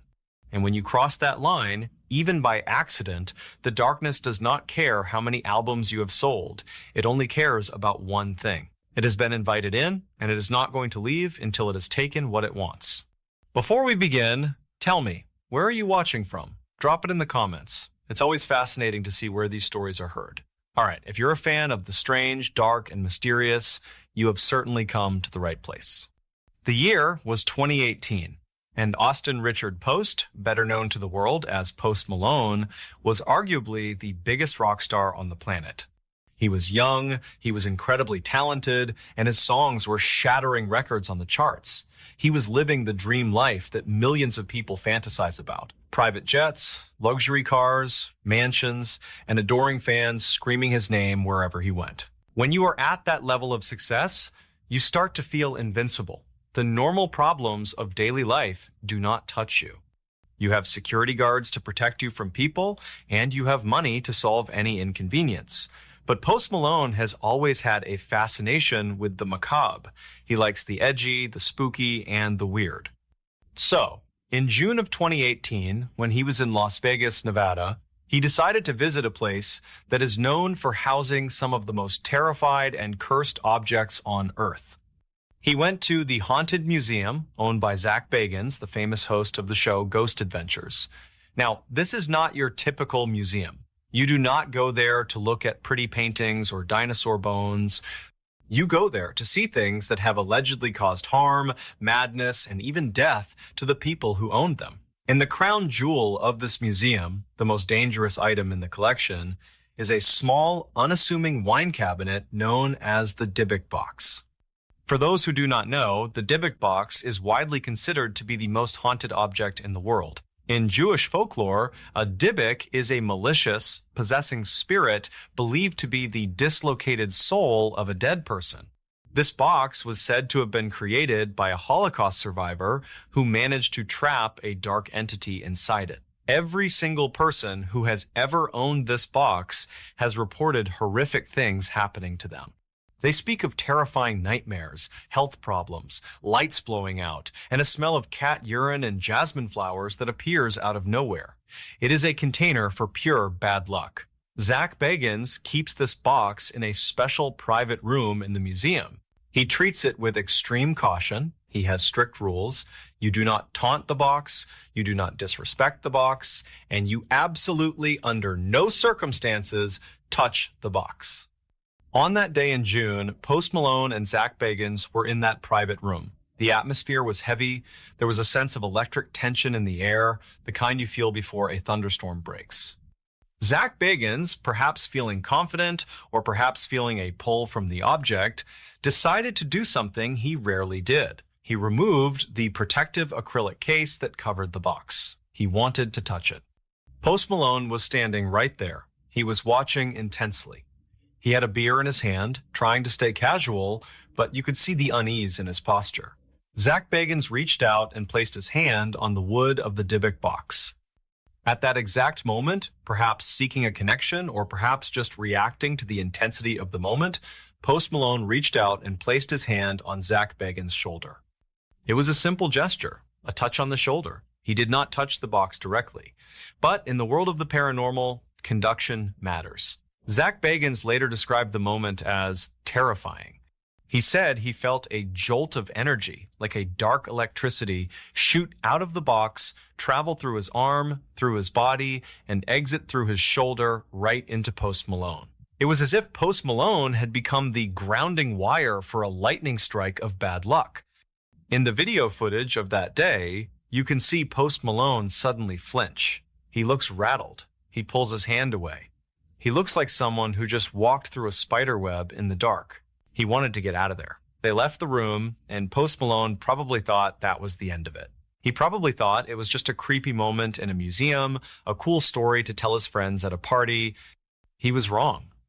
The box, or whatever was inside it, had marked him, and it was about to turn the next few months of his life into a living nightmare.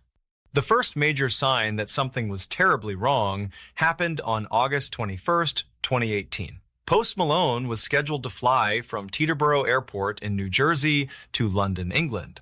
He was heading over for a pair of massive shows at the Reading and Leeds festivals. He boarded his private jet, a Gulfstream 4, along with 15 other people. It was a routine flight. He had done this hundreds of times. The weather was fine, the plane was inspected, there was no reason to worry. The plane took off at around 10:50 a.m. As the jet roared down the runway and lifted into the sky, the passengers heard a loud, sickening bang. It was not a normal mechanical noise. It sounded like an explosion.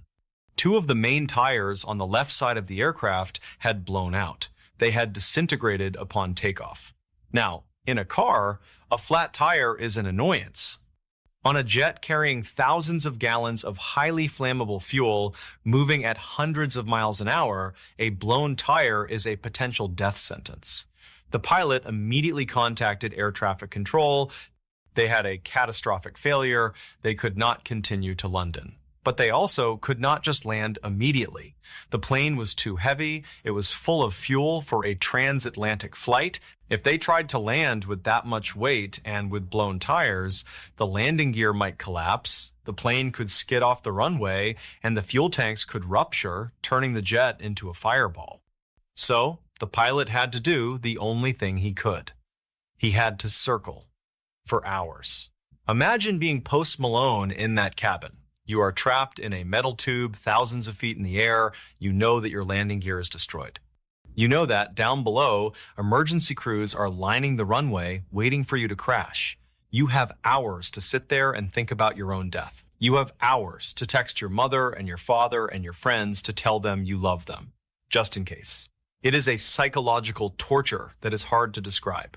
The plane circled over New Jersey and Connecticut for nearly 4 hours. News broke worldwide. Millions of people were tracking the flight online, fans were praying, haters were making jokes. But inside that plane, the fear was palpable. Post Malone, the guy who seemed to have it all, was suddenly helpless. He was just a passenger on a broken machine. Finally, the fuel was low enough. The pilot lined up for an emergency landing at Stewart International Airport in New York. The runway was covered in foam. Fire trucks were flashing their lights. The passengers were told to brace for impact. This is the moment where you bargain with God. This is the moment where you promise to be a better person if you just survive. The plane touched down. It skidded. It shook violently. The sound of metal scraping and rubber screaming filled the cabin. But, miraculously, it held together. The pilot managed to bring the crippled jet to a stop. They were safe. Post Malone tweeted shortly after, declaring his survival, but he was shaken to his core. He had stared death in the face. Most people would call this a freak accident, a 1 in a million mechanical failure. But remember the timeline. This was just weeks after the incident at the museum, and the darkness was not done with him yet. Only 2 weeks later, on September 7th, 2018, the curse struck again. Post Malone was back in California. He was trying to get his life back to normal after the trauma of the plane incident. He was driving his white Rolls-Royce Wraith through the streets of Santa Monica. This was a car worth over $300,000. It was a tank, a symbol of his safety and success. It was around 3:45 in the morning. The streets were mostly empty. He was driving through an intersection, likely feeling safe in his luxury fortress. Suddenly, out of nowhere, a Kia slammed into the side of his Rolls-Royce. The impact was brutal. The Rolls-Royce was sent spinning. It crashed through a fence and smashed into some shrubs. The car was totaled. The entire driver's side was crushed. If the angle had been slightly different or the speed slightly higher, Post Malone could have been crushed inside. He climbed out of the wreckage, dazed, surrounded by shattered glass and twisted metal. For the second time in less than a month, he had walked away from a situation that could have easily killed him. Standing there on the side of the road in the dark morning hours, looking at his destroyed car, Post Malone sent out a tweet that gave us a glimpse into his mind. He wrote simply, "God must hate me." He was starting to feel it. The pattern, the relentless pressure of bad luck. It felt personal. It felt targeted. But the entity, or the bad luck, or whatever you want to call it, had one more terrified surprise in store for him. And this one would invade the one place where a person is supposed to feel safest, their home. Earlier that year, Post Malone had bought a new house to escape the public eye, but he had sold his old house in the San Fernando Valley. This is a common thing for celebrities. They move around. However, the information about who lives where does not always travel fast in the criminal underworld. Shortly after the car crash in September of 2018, a group of 3 men targeted Post Malone's old house. It was just before midnight. These men were not looking for autographs. They were dressed in dark clothing, they were armed with pistols, and they were violent. They smashed a front window and stormed into the house. The current resident, who had absolutely no connection to Post Malone, was upstairs. He heard the noise and came out to see what was happening. One of the intruders pistol-whipped him across the face. The frantic screaming began. The intruders were shouting one question over and over again. "Where is Post Malone? Where is he?" They dragged the terrified resident through the house. They were hunting for the musician. They were ready to hurt him, rob him, or worse. It was only after terrorizing the people inside that they realized their mistake. Post Malone did not live there anymore. They stole some phones and cash and fled into the night. When Post Malone heard about this, it must have sent a chill down his spine that was colder than any winter wind. It is one thing to have accidents. It is another thing to have armed men hunting you in your own home. If he had still been living there, if he had not moved out just a short time before, that night could have ended in a tragedy that would have shaken the music world. 3 life-threatening events: the plane crash, the car crash, the home invasion. All of them happened in a tight cluster right after his encounter with the Dybbuk box. Post Malone is not a religious zealot. He is a modern guy, but even he could not deny the connection. In interviews later that year, including a famous appearance on Seth Meyers, he spoke about the box. He spoke about that touch on the shoulder. He admitted that he felt like he had been cursed. He tried to laugh it off, because that is what we do when we are scared. We use humor as a shield, but you could see it in his eyes. He knew he had touched something he should not have. This story serves as a chilling reminder of how fragile our reality really is. We build walls of money and fame. We fly in private jets and drive armored cars. We think we are the masters of our destiny. But there is an entire world that exists parallel to ours, a world of the unseen. In many spiritual traditions, including the teachings of Islam, there is a profound emphasis on respecting the boundaries of this unseen world. We are taught that there are entities and forces that we cannot see, and that we should not trifle with them. We are taught to seek refuge from the evil that we know and the evil that we do not know. There is a wisdom in not seeking out darkness. There is a wisdom in leaving the haunted things alone. When a person, out of arrogance or simple curiosity, decides to open a door that was meant to be shut, they are inviting chaos into their lives.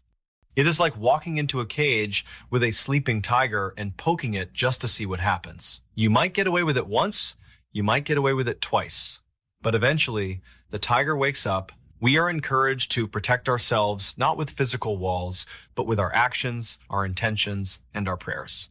We are taught to say words of protection before we enter new places, to acknowledge that we are not the only beings in existence.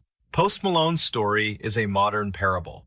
It tells us that no matter how high you fly, you are never out of reach of the consequences of your actions. It tells us that some boxes are better left closed. And it tells us that if you stand next to someone who is inviting evil, you might just get burned by the sparks. So, the next time you hear a story about a cursed object or a haunted house or a forbidden ritual, and you feel that itch of curiosity, that desire to get closer and see if it is real, stop. Remember the plane circling for hours. Remember the crushed Rolls Royce. Remember the armed men in the hallway. And ask yourself if a moment of thrill is worth a lifetime of looking over your shoulder. Because the thing about the dark is, once you look into it, it starts looking right back at you. All right, that brings us to the end of that story. However, I have another one lined up that is every bit as gripping as the last, so make sure you stick around until the end. There is a specific kind of arrogance that comes with driving a modern car. We sit inside our climate-controlled bubbles, surrounded by airbags, heated seats, and satellite navigation, and we feel invincible. We feel separated from the world outside. We forget that we are hurling ourselves through space at 70 miles an hour, separated from death by only a few inches of glass and steel. We forget that the road is not a tame thing. It is a ribbon of asphalt laid over a wild, indifferent earth. And we especially forget that nature, when it wants to, can render all of our technology completely useless in the blink of an eye.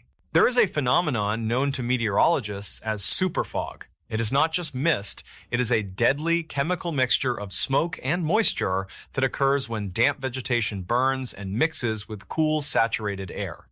It does not drift like normal fog. It forms a solid, impenetrable wall of white. It drops visibility to less than 10 feet in 0.0 seconds. It disorients the mind, it swallows sound. And inside that white void, the laws of the road, and sometimes the laws of reality, seem to cease to exist. This is the story of a man who drove into that void and found that when the world disappears, something else comes in to fill the empty space. Before we begin, tell me, where are you watching from? Drop it in the comments. It's always fascinating to see where these stories are heard. All right, if you're a fan of the strange, dark, and mysterious, you have certainly come to the right place. Our story takes place on the early morning of November 17th, 2015. The location is a desolate two-lane stretch of Highway 99 in the Central Valley of California. This area is known as the breadbasket of the world, miles and miles of flat, open farmland. But in the late autumn, it is also known for the Tule fog, a thick ground-level cloud that rises from the damp earth like a living thing. The protagonist of our story is a 34-year-old man named David Thorne. David was a pharmaceutical sales representative, a job that required him to spend half his life on the road. He was a professional driver in every sense of the word. He knew the routes, he knew the speed traps, he knew the best diners for coffee at 3 a.m, and he knew his car, a pristine silver luxury sedan that was his office and his sanctuary. It was his capsule, a place where he felt completely in control. On this particular night, David was driving home to Sacramento from a conference in Bakersfield. It was late. The dashboard clock read 2:15 a.m. He had pushed himself too hard, skipping the hotel to get home to his wife in his own bed. He was tired, fueled only by lukewarm gas station coffee and the rhythmic hum of the tires on the asphalt. He had the radio on low, a talk show buzzing quietly in the background, just enough noise to keep his brain engaged. The night had been clear when he left Bakersfield. The moon was high and bright, casting a silver glow over the endless rows of almond trees that lined the highway. The road stretched out before him, a straight, hypnotic line of gray. He felt that strange sense of highway hypnosis, where the miles seem to blur together and time loses its meaning. He was in the zone. But as he drove further north, the atmosphere began to change. It was subtle at first, a slight shift in the air pressure that made his ears pop. Then it was the temperature. David watched as the digital readout on his dashboard began to drop. It went from 55 degrees to 50, then 45, then 38. It was a rapid, unnatural cooling. The air inside the car felt different, heavier. The windows began to fog up from the inside, forcing him to blast the defroster to keep the glass clear. And then he saw it. Ahead of him, the moonlight simply stopped. It looked like a physical cliff edge in the sky. A massive, towering wall of gray-white vapor stretched across the entire horizon, swallowing the road, the trees, and the stars. It was a superfog bank, likely created by a sudden temperature inversion and the smoke from farmers burning agricultural waste in the fields nearby. It looked solid, like a mountain range made of wool had suddenly been dropped onto the highway. David did what any experienced driver would do. He took his foot off the accelerator. He did not slam on the brakes, as that would cause a skid. He just let the car coast, the speedometer dropping from 70 to 60, then to 50. He checked his rearview mirror. The road behind him was empty. He was alone. He entered the wall. Instantly, the world vanished. It was like driving into a bottle of milk. The headlights of his car reflected back at him, creating a blinding glare of white that hurt his eyes. He could not see the hood of his own car. He could not see the white lines on the road. He was driving by feel, praying he was still in his lane. The silence was absolute. The radio signal faded into static.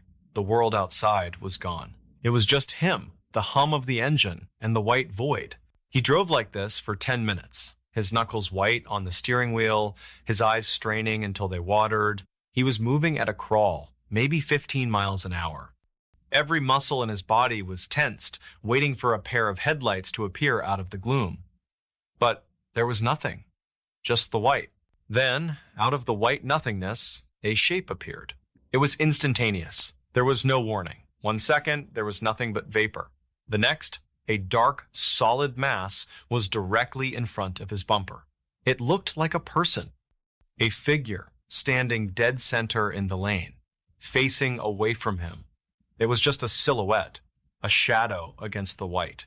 David slammed on the brakes. The anti-lock system pulsed against his foot. The tires screeched on the damp asphalt. The car fishtailed slightly, sliding on the slick road surface. But it was too late. Thud. The sound was sickening. It was a heavy, wet impact that shuddered through the entire frame of the car.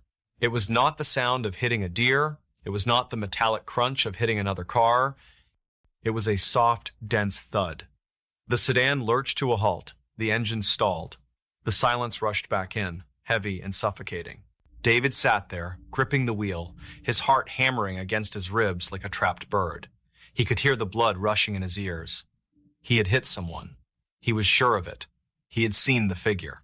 He had felt the impact. He had heard the sound of a body hitting the grill. He fumbled for his seatbelt, his hands shaking so badly he could barely work the buckle. He turned on his hazard lights. The rhythmic clicking of the flashers was the only sound in the universe. Click, click, click.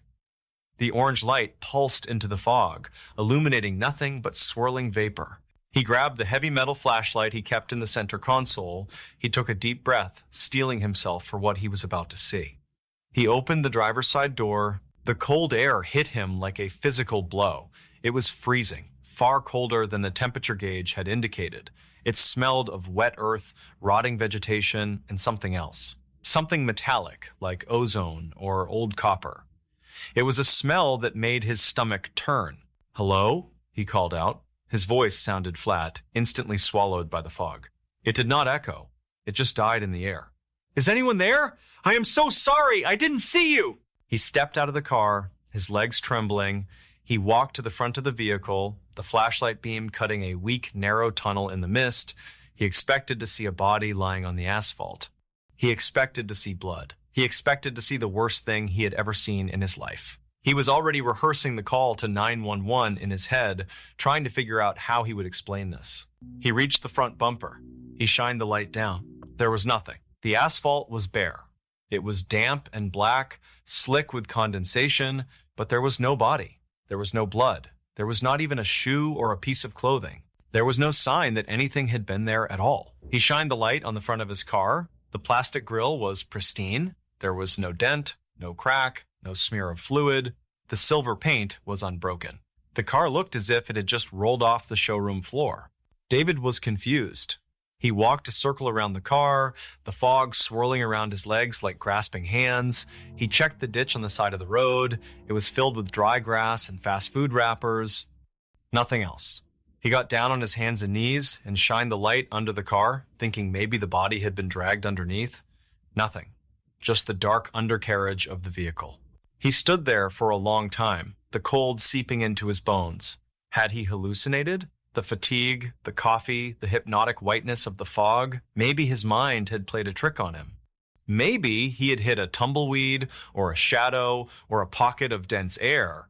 But the sound had been so real. The thud, the impact. He let out a breath he didn't know he was holding. "Okay," he whispered to himself, his voice shaking. "Okay. You are tired. You are just tired.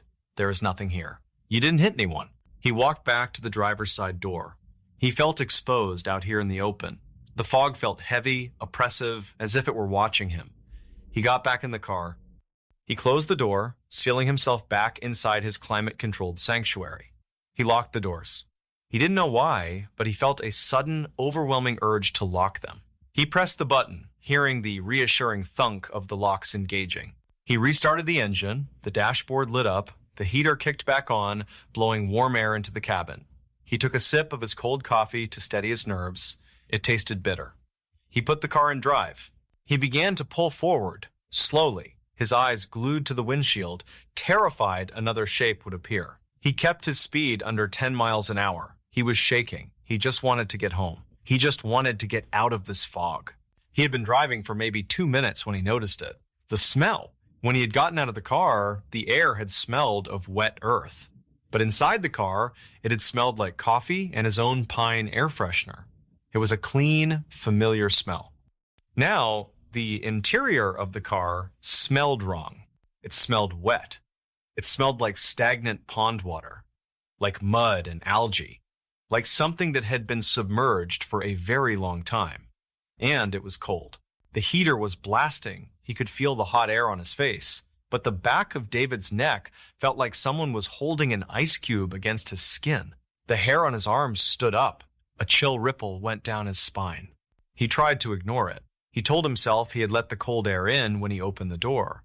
He told himself the smell was coming from the ditch outside, seeping in through the vents. He turned the radio up, trying to fill the silence. Then came the sound. It was soft, barely audible over the engine and the radio. It was the sound of wet fabric moving against leather. Squish, shift. It came from the back seat. David froze. His foot hovered over the gas pedal. His mind raced. He had been alone.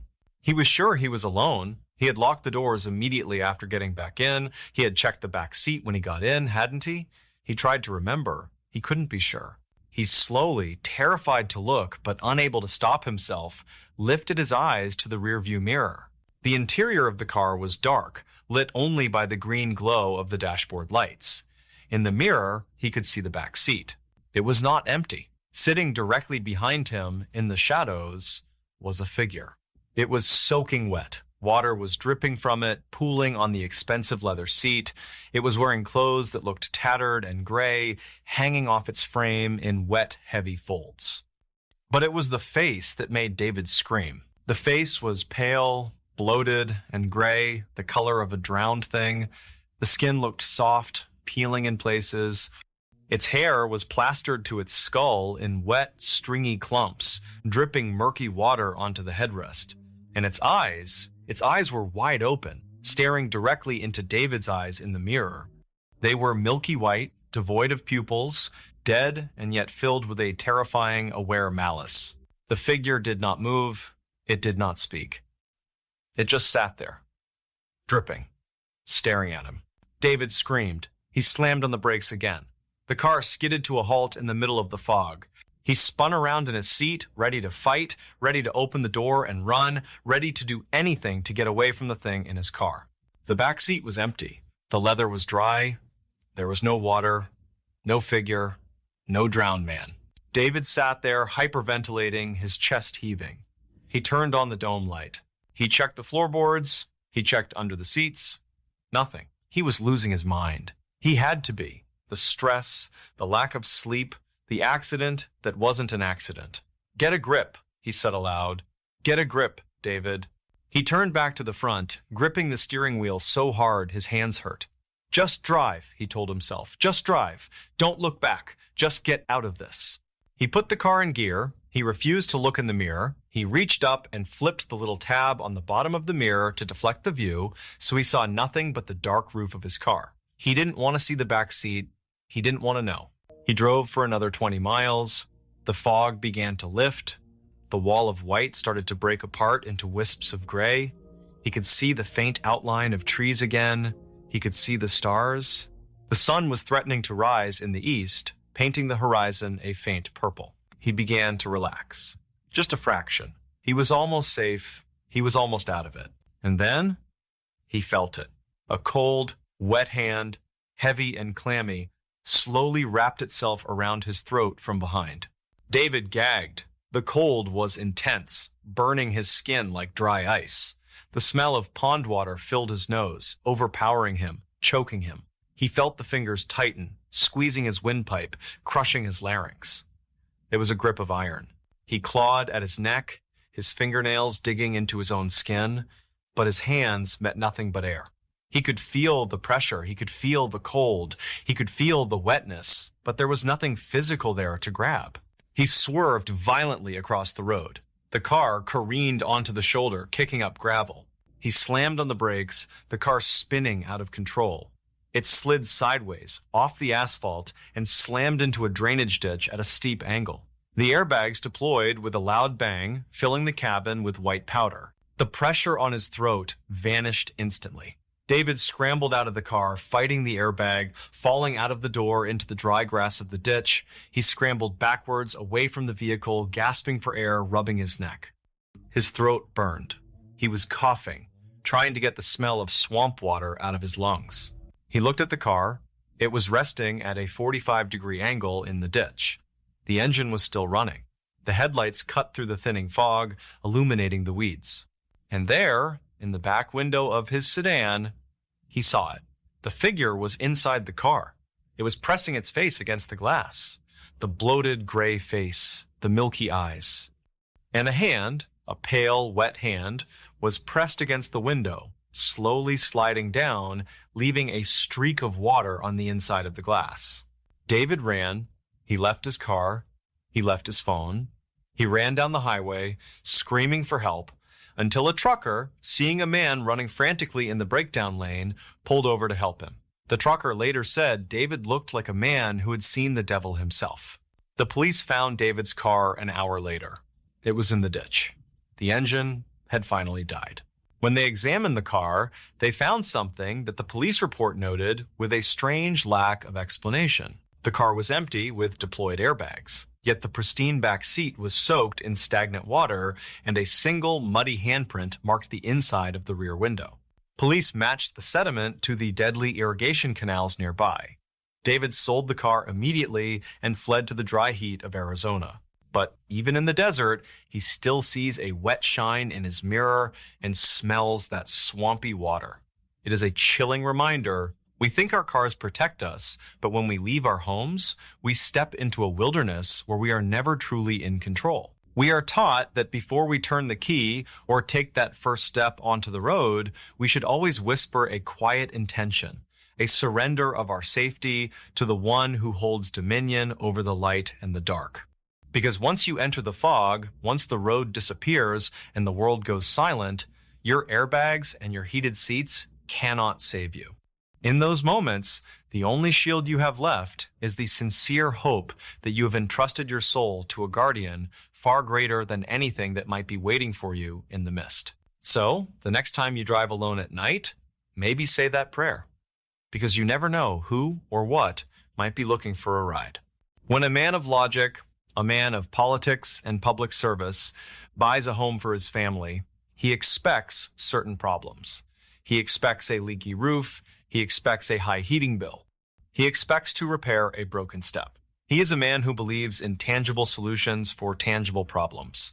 But what happens when the problem is not tangible? What happens when the house he bought, his family's dream home, is already occupied by something? Something ancient, something hateful, and something that does not want to leave. What happens when that man of logic finds himself in a situation that defies all reason? This is the story of Bob Cranmer, a respected county commissioner in Pennsylvania, and the decade-long, terrifying, documented war his family waged against a demonic entity. A war that got so violent, so undeniable, that it culminated in one of the few official, church-sanctioned exorcisms in modern American history. Before we begin, tell me, where are you watching from? Drop it in the comments. It's always fascinating to see where these stories are heard. All right, if you're a fan of the strange, dark, and mysterious, you have certainly come to the right place. Our story begins in 1988 in the quiet, middle-class suburb of Brentwood, Pennsylvania, just south of Pittsburgh. Bob Cranmer was a man on the rise. He was a successful politician, a respected Allegheny County commissioner, a former military man, and a devout Catholic. He and his wife, Lessa, had a growing family, and they were looking for their forever home. They found it, the house at 3406 Brownsville Road. It was a beautiful, large, turn-of-the-century home, a classic American foursquare. It was strong, stately, and best of all, it was a fantastic deal. It had been sitting on the market for a long time, the price dropping again and again.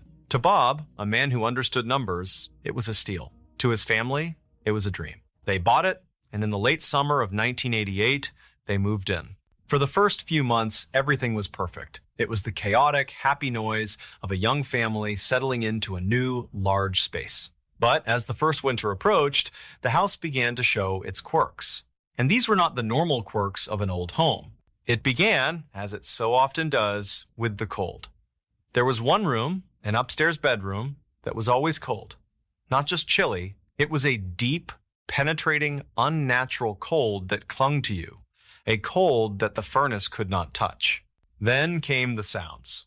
Footsteps on the main staircase when the entire family was downstairs in the living room. The sound of doors opening and slamming shut on the third floor, a floor that was, at the time, completely empty. Bob and Lessa, being rational, busy parents, dismissed it. Old houses make noise. That is what they do. The wind, the pipes, the settling foundation. There was a logical explanation for everything.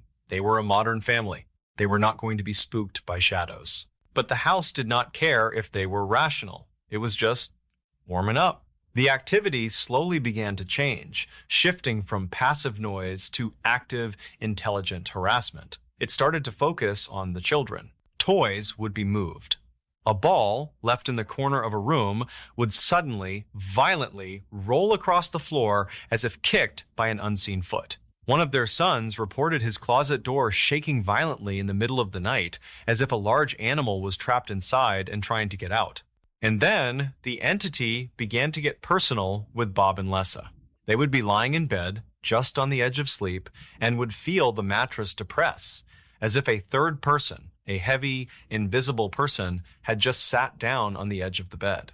They would wake up, night after night, to the exact same time, 3:33 a.m. They would be jolted awake, their hearts hammering by a sudden, profound sense of dread, a feeling that they were being watched by something full of malice.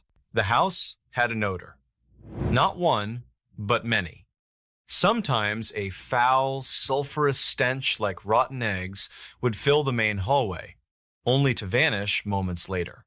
Other times, it was a different smell, a cloying, sickly, sweet perfume like flowers rotting. Bob Cranmer was not a man who scared easily. He was a politician. He was a logical, analytical man. He began to investigate. He looked for holes in the walls. He checked the furnace. He searched for rats. He found nothing. He was trying to find a rational explanation for something that was becoming increasingly, terrifyingly irrational. The family was now living in a state of low-grade, constant siege. They were tired, they were on edge, and the house was just getting started. Bob decided that if there was something in his house, he was going to document it. He set up audio recorders. He left them running overnight. When he played the tapes back, his blood ran cold. Over the sound of the quiet house, he heard it. Faint, whispering voices. They were not in English. They were in a guttural, sibilant language he did not recognize. And underneath the whispers, he heard a low, rhythmic, angry growling. This was the turning point. This was no longer an old house settling. This was an infestation. The family, being devout Catholics, began to fight back with the only weapons they knew. They blessed the house. They hung crucifixes in every room. They placed statues of the Virgin Mary in the hallways. The house, in response, went to war. The moment the religious items went up, the entity, which had been spooky and menacing, became violent and furious. The crucifixes would not stay on the walls. The family would hang them, and minutes later, they would hear a crash. They would run in to find the crucifix on the floor, often bent or broken. One large crucifix they had bolted to the wall was found ripped down, the heavy bolts torn from the plaster, and thrown to the other side of the room. The entity began to manifest physically. Bob and Lessa would feel sharp, painful scratches on their arms and backs, appearing from nowhere. They would be shoved hard by an unseen force. Bob was pushed down the basement stairs, an act that could have killed him. And then came the ooze. This is one of the most terrifying details of the case. One evening, the family was in the living room when they noticed something dripping from the ceiling in the hallway. It was not water. It was a thick, red, viscous liquid. It looked, for all the world, like blood. It dripped from the ceiling, pooled on the floor, and had a metallic, coppery smell. It did this in several rooms for days. The family was terrified. They were being broken down. The children were afraid to sleep in their own beds. Lessa was a nervous wreck. And Bob Cranmer, the politician, the man of logic, was in a full-blown spiritual war. He began to research the history of the house at 3406 Brownsville Road. What he found was dark, very dark. He learned that in the early 1900s, the house had been owned by a doctor, a man named Dr. Brunn. Brunn was rumored to have run a secret, illegal, and very brutal clinic out of the house. Local legend held that he had performed hundreds of clandestine abortions in that house, and that the remains of these procedures were disposed of on the property. Suddenly, the house's rage made a terrible kind of sense. It was a place saturated with death, with pain, and with secrecy. The entity now had a focus. It centered its rage on one room, the small upstairs bedroom that had always been so cold, the blue room. The entity seemed to live there, and it began to communicate. It started writing on the walls. Bob's son Charles had a poster in his room. One morning, he woke up to find a word, written in a thick, oily black substance on the poster. The word was war. A few days later, another message. Scratched into the plaster, take! The entity was no longer just a presence. It was a defined, hateful, and powerful intelligence. And it began to show itself. The family, especially Bob, began to see it. It was not a ghost in a white sheet. It was a shadow, a three-dimensional moving mass of pure blackness. It was tall, at least 7 feet, and had a vague, man-like shape, but no features. It would stand for long moments in the doorway of the blue room, just watching them, radiating a cold so intense it would make them sick. The house was now unlivable. But Bob Cranmer was a fighter. He was not going to be driven from his home by this thing. He was a county commissioner. He was a respected man. Who would believe him? He realized he was out of his depth. He needed bigger weapons. He turned in desperation to his faith. He went to his local priest. The priest was sympathetic. He blessed the house again. The entity laughed. The violence got worse. This went on for years. Years. A decade-long war of attrition. The family lived in a constant state of fear, punctuated by moments of sheer supernatural terror. By the early 2000s, Bob Cranmer was at his breaking point. The entity was now targeting him personally. It wanted him. It was draining his energy, his life. He was sick. He was depressed. He was losing the war. He decided to go to the top. In 2003, Bob Cranmer, Allegheny County Commissioner, made a formal request to the Catholic Diocese of Pittsburgh. He requested an official, church-sanctioned exorcism of his home. This is not a request the church takes lightly. It is a process of deep skepticism. They must rule out every other possibility: mental illness, fraud, structural problems, environmental toxins. But Bob Cranmer was not a raving lunatic. He was a public official, he was a man of impeccable credentials, and he had a decade's worth of evidence. He had the audio tapes, he had the photographs of the scratches, he had the police reports from the break-ins. He had the testimony of his entire family. The diocese investigated. They sent their own people, priests and psychologists, to the house. What they experienced there convinced them. The priests who visited the home reported feeling a profoundly evil presence. They too were victims of the entity's attacks. The Bishop of Pittsburgh, Donald Wuerl, who would later become a cardinal, was convinced. He agreed that the Cranmer family was the victim of a genuine demonic infestation. He gave his official sanction. He authorized the rite of exorcism. The war was about to have its final battle. A team of priests, led by the diocese's own investigator and spokesman, Father Ron Langwin, was assembled. They were not just local priests. They were men trained in spiritual warfare. They arrived at 3406 Brownsville Road. The moment they stepped out of the car, the house knew they were there. The air, which had been calm, suddenly erupted in a violent, localized wind that whipped around the house, rattling the windows. The priests entered. The house was ice cold, despite it being a mild day. They began the rite. The exorcism was not a 20-minute ceremony. It was a grueling, multi-day, agonizing battle. As the priests prayed, reading the Latin rites, the house exploded in a frenzy of paranormal violence. The entity was fighting for its territory. The priests reported that as they prayed, the walls themselves seemed to moan. The house was filled with the sound of 1,000 people screaming in agony. The shadow man, the black mass, was seen by all of them. A furious, dark vortex in the upstairs hallway. The priests were physically assaulted. They were scratched, they were shoved, they were choked by unseen hands. The smell of sulfur was so overpowering, it made them gag and their eyes water. The house threw everything it had at them. Bob Cranmer, who was there, described the Blue Room, the entity's lair, as a place of pure physical hatred. When the priests entered that room, the entity manifested, roaring, not as a sound in the air, but as a vibration in their very bones. But the priests held their ground. For hours, then for days. They did not stop. They prayed, they commanded, they used the authority of their faith. And then, on the final day, after a long, exhausting battle, it stopped.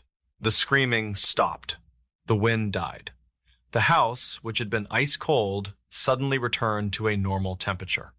The oppressive, hateful, heavy presence that had suffocated the family for over a decade, it was gone. It had been broken, it had been cast out. The house at 3406 Brownsville Road was finally, after a war that lasted more than 10 years, quiet. The Cranmer family had won. They had fought a literal demon and taken back their home. Bob Cranmer would go on to write a book about the experience, detailing the horrific, unbelievable, and ultimately verified events. The case remains one of the most compelling and well-documented possessions, not of a person, but of a place in American history. It serves as a terrifying reminder that the homes we buy come with a history. And sometimes that history is not just old paint and creaky floors. Sometimes that history is awake, it is hateful, and it is waiting to go to war.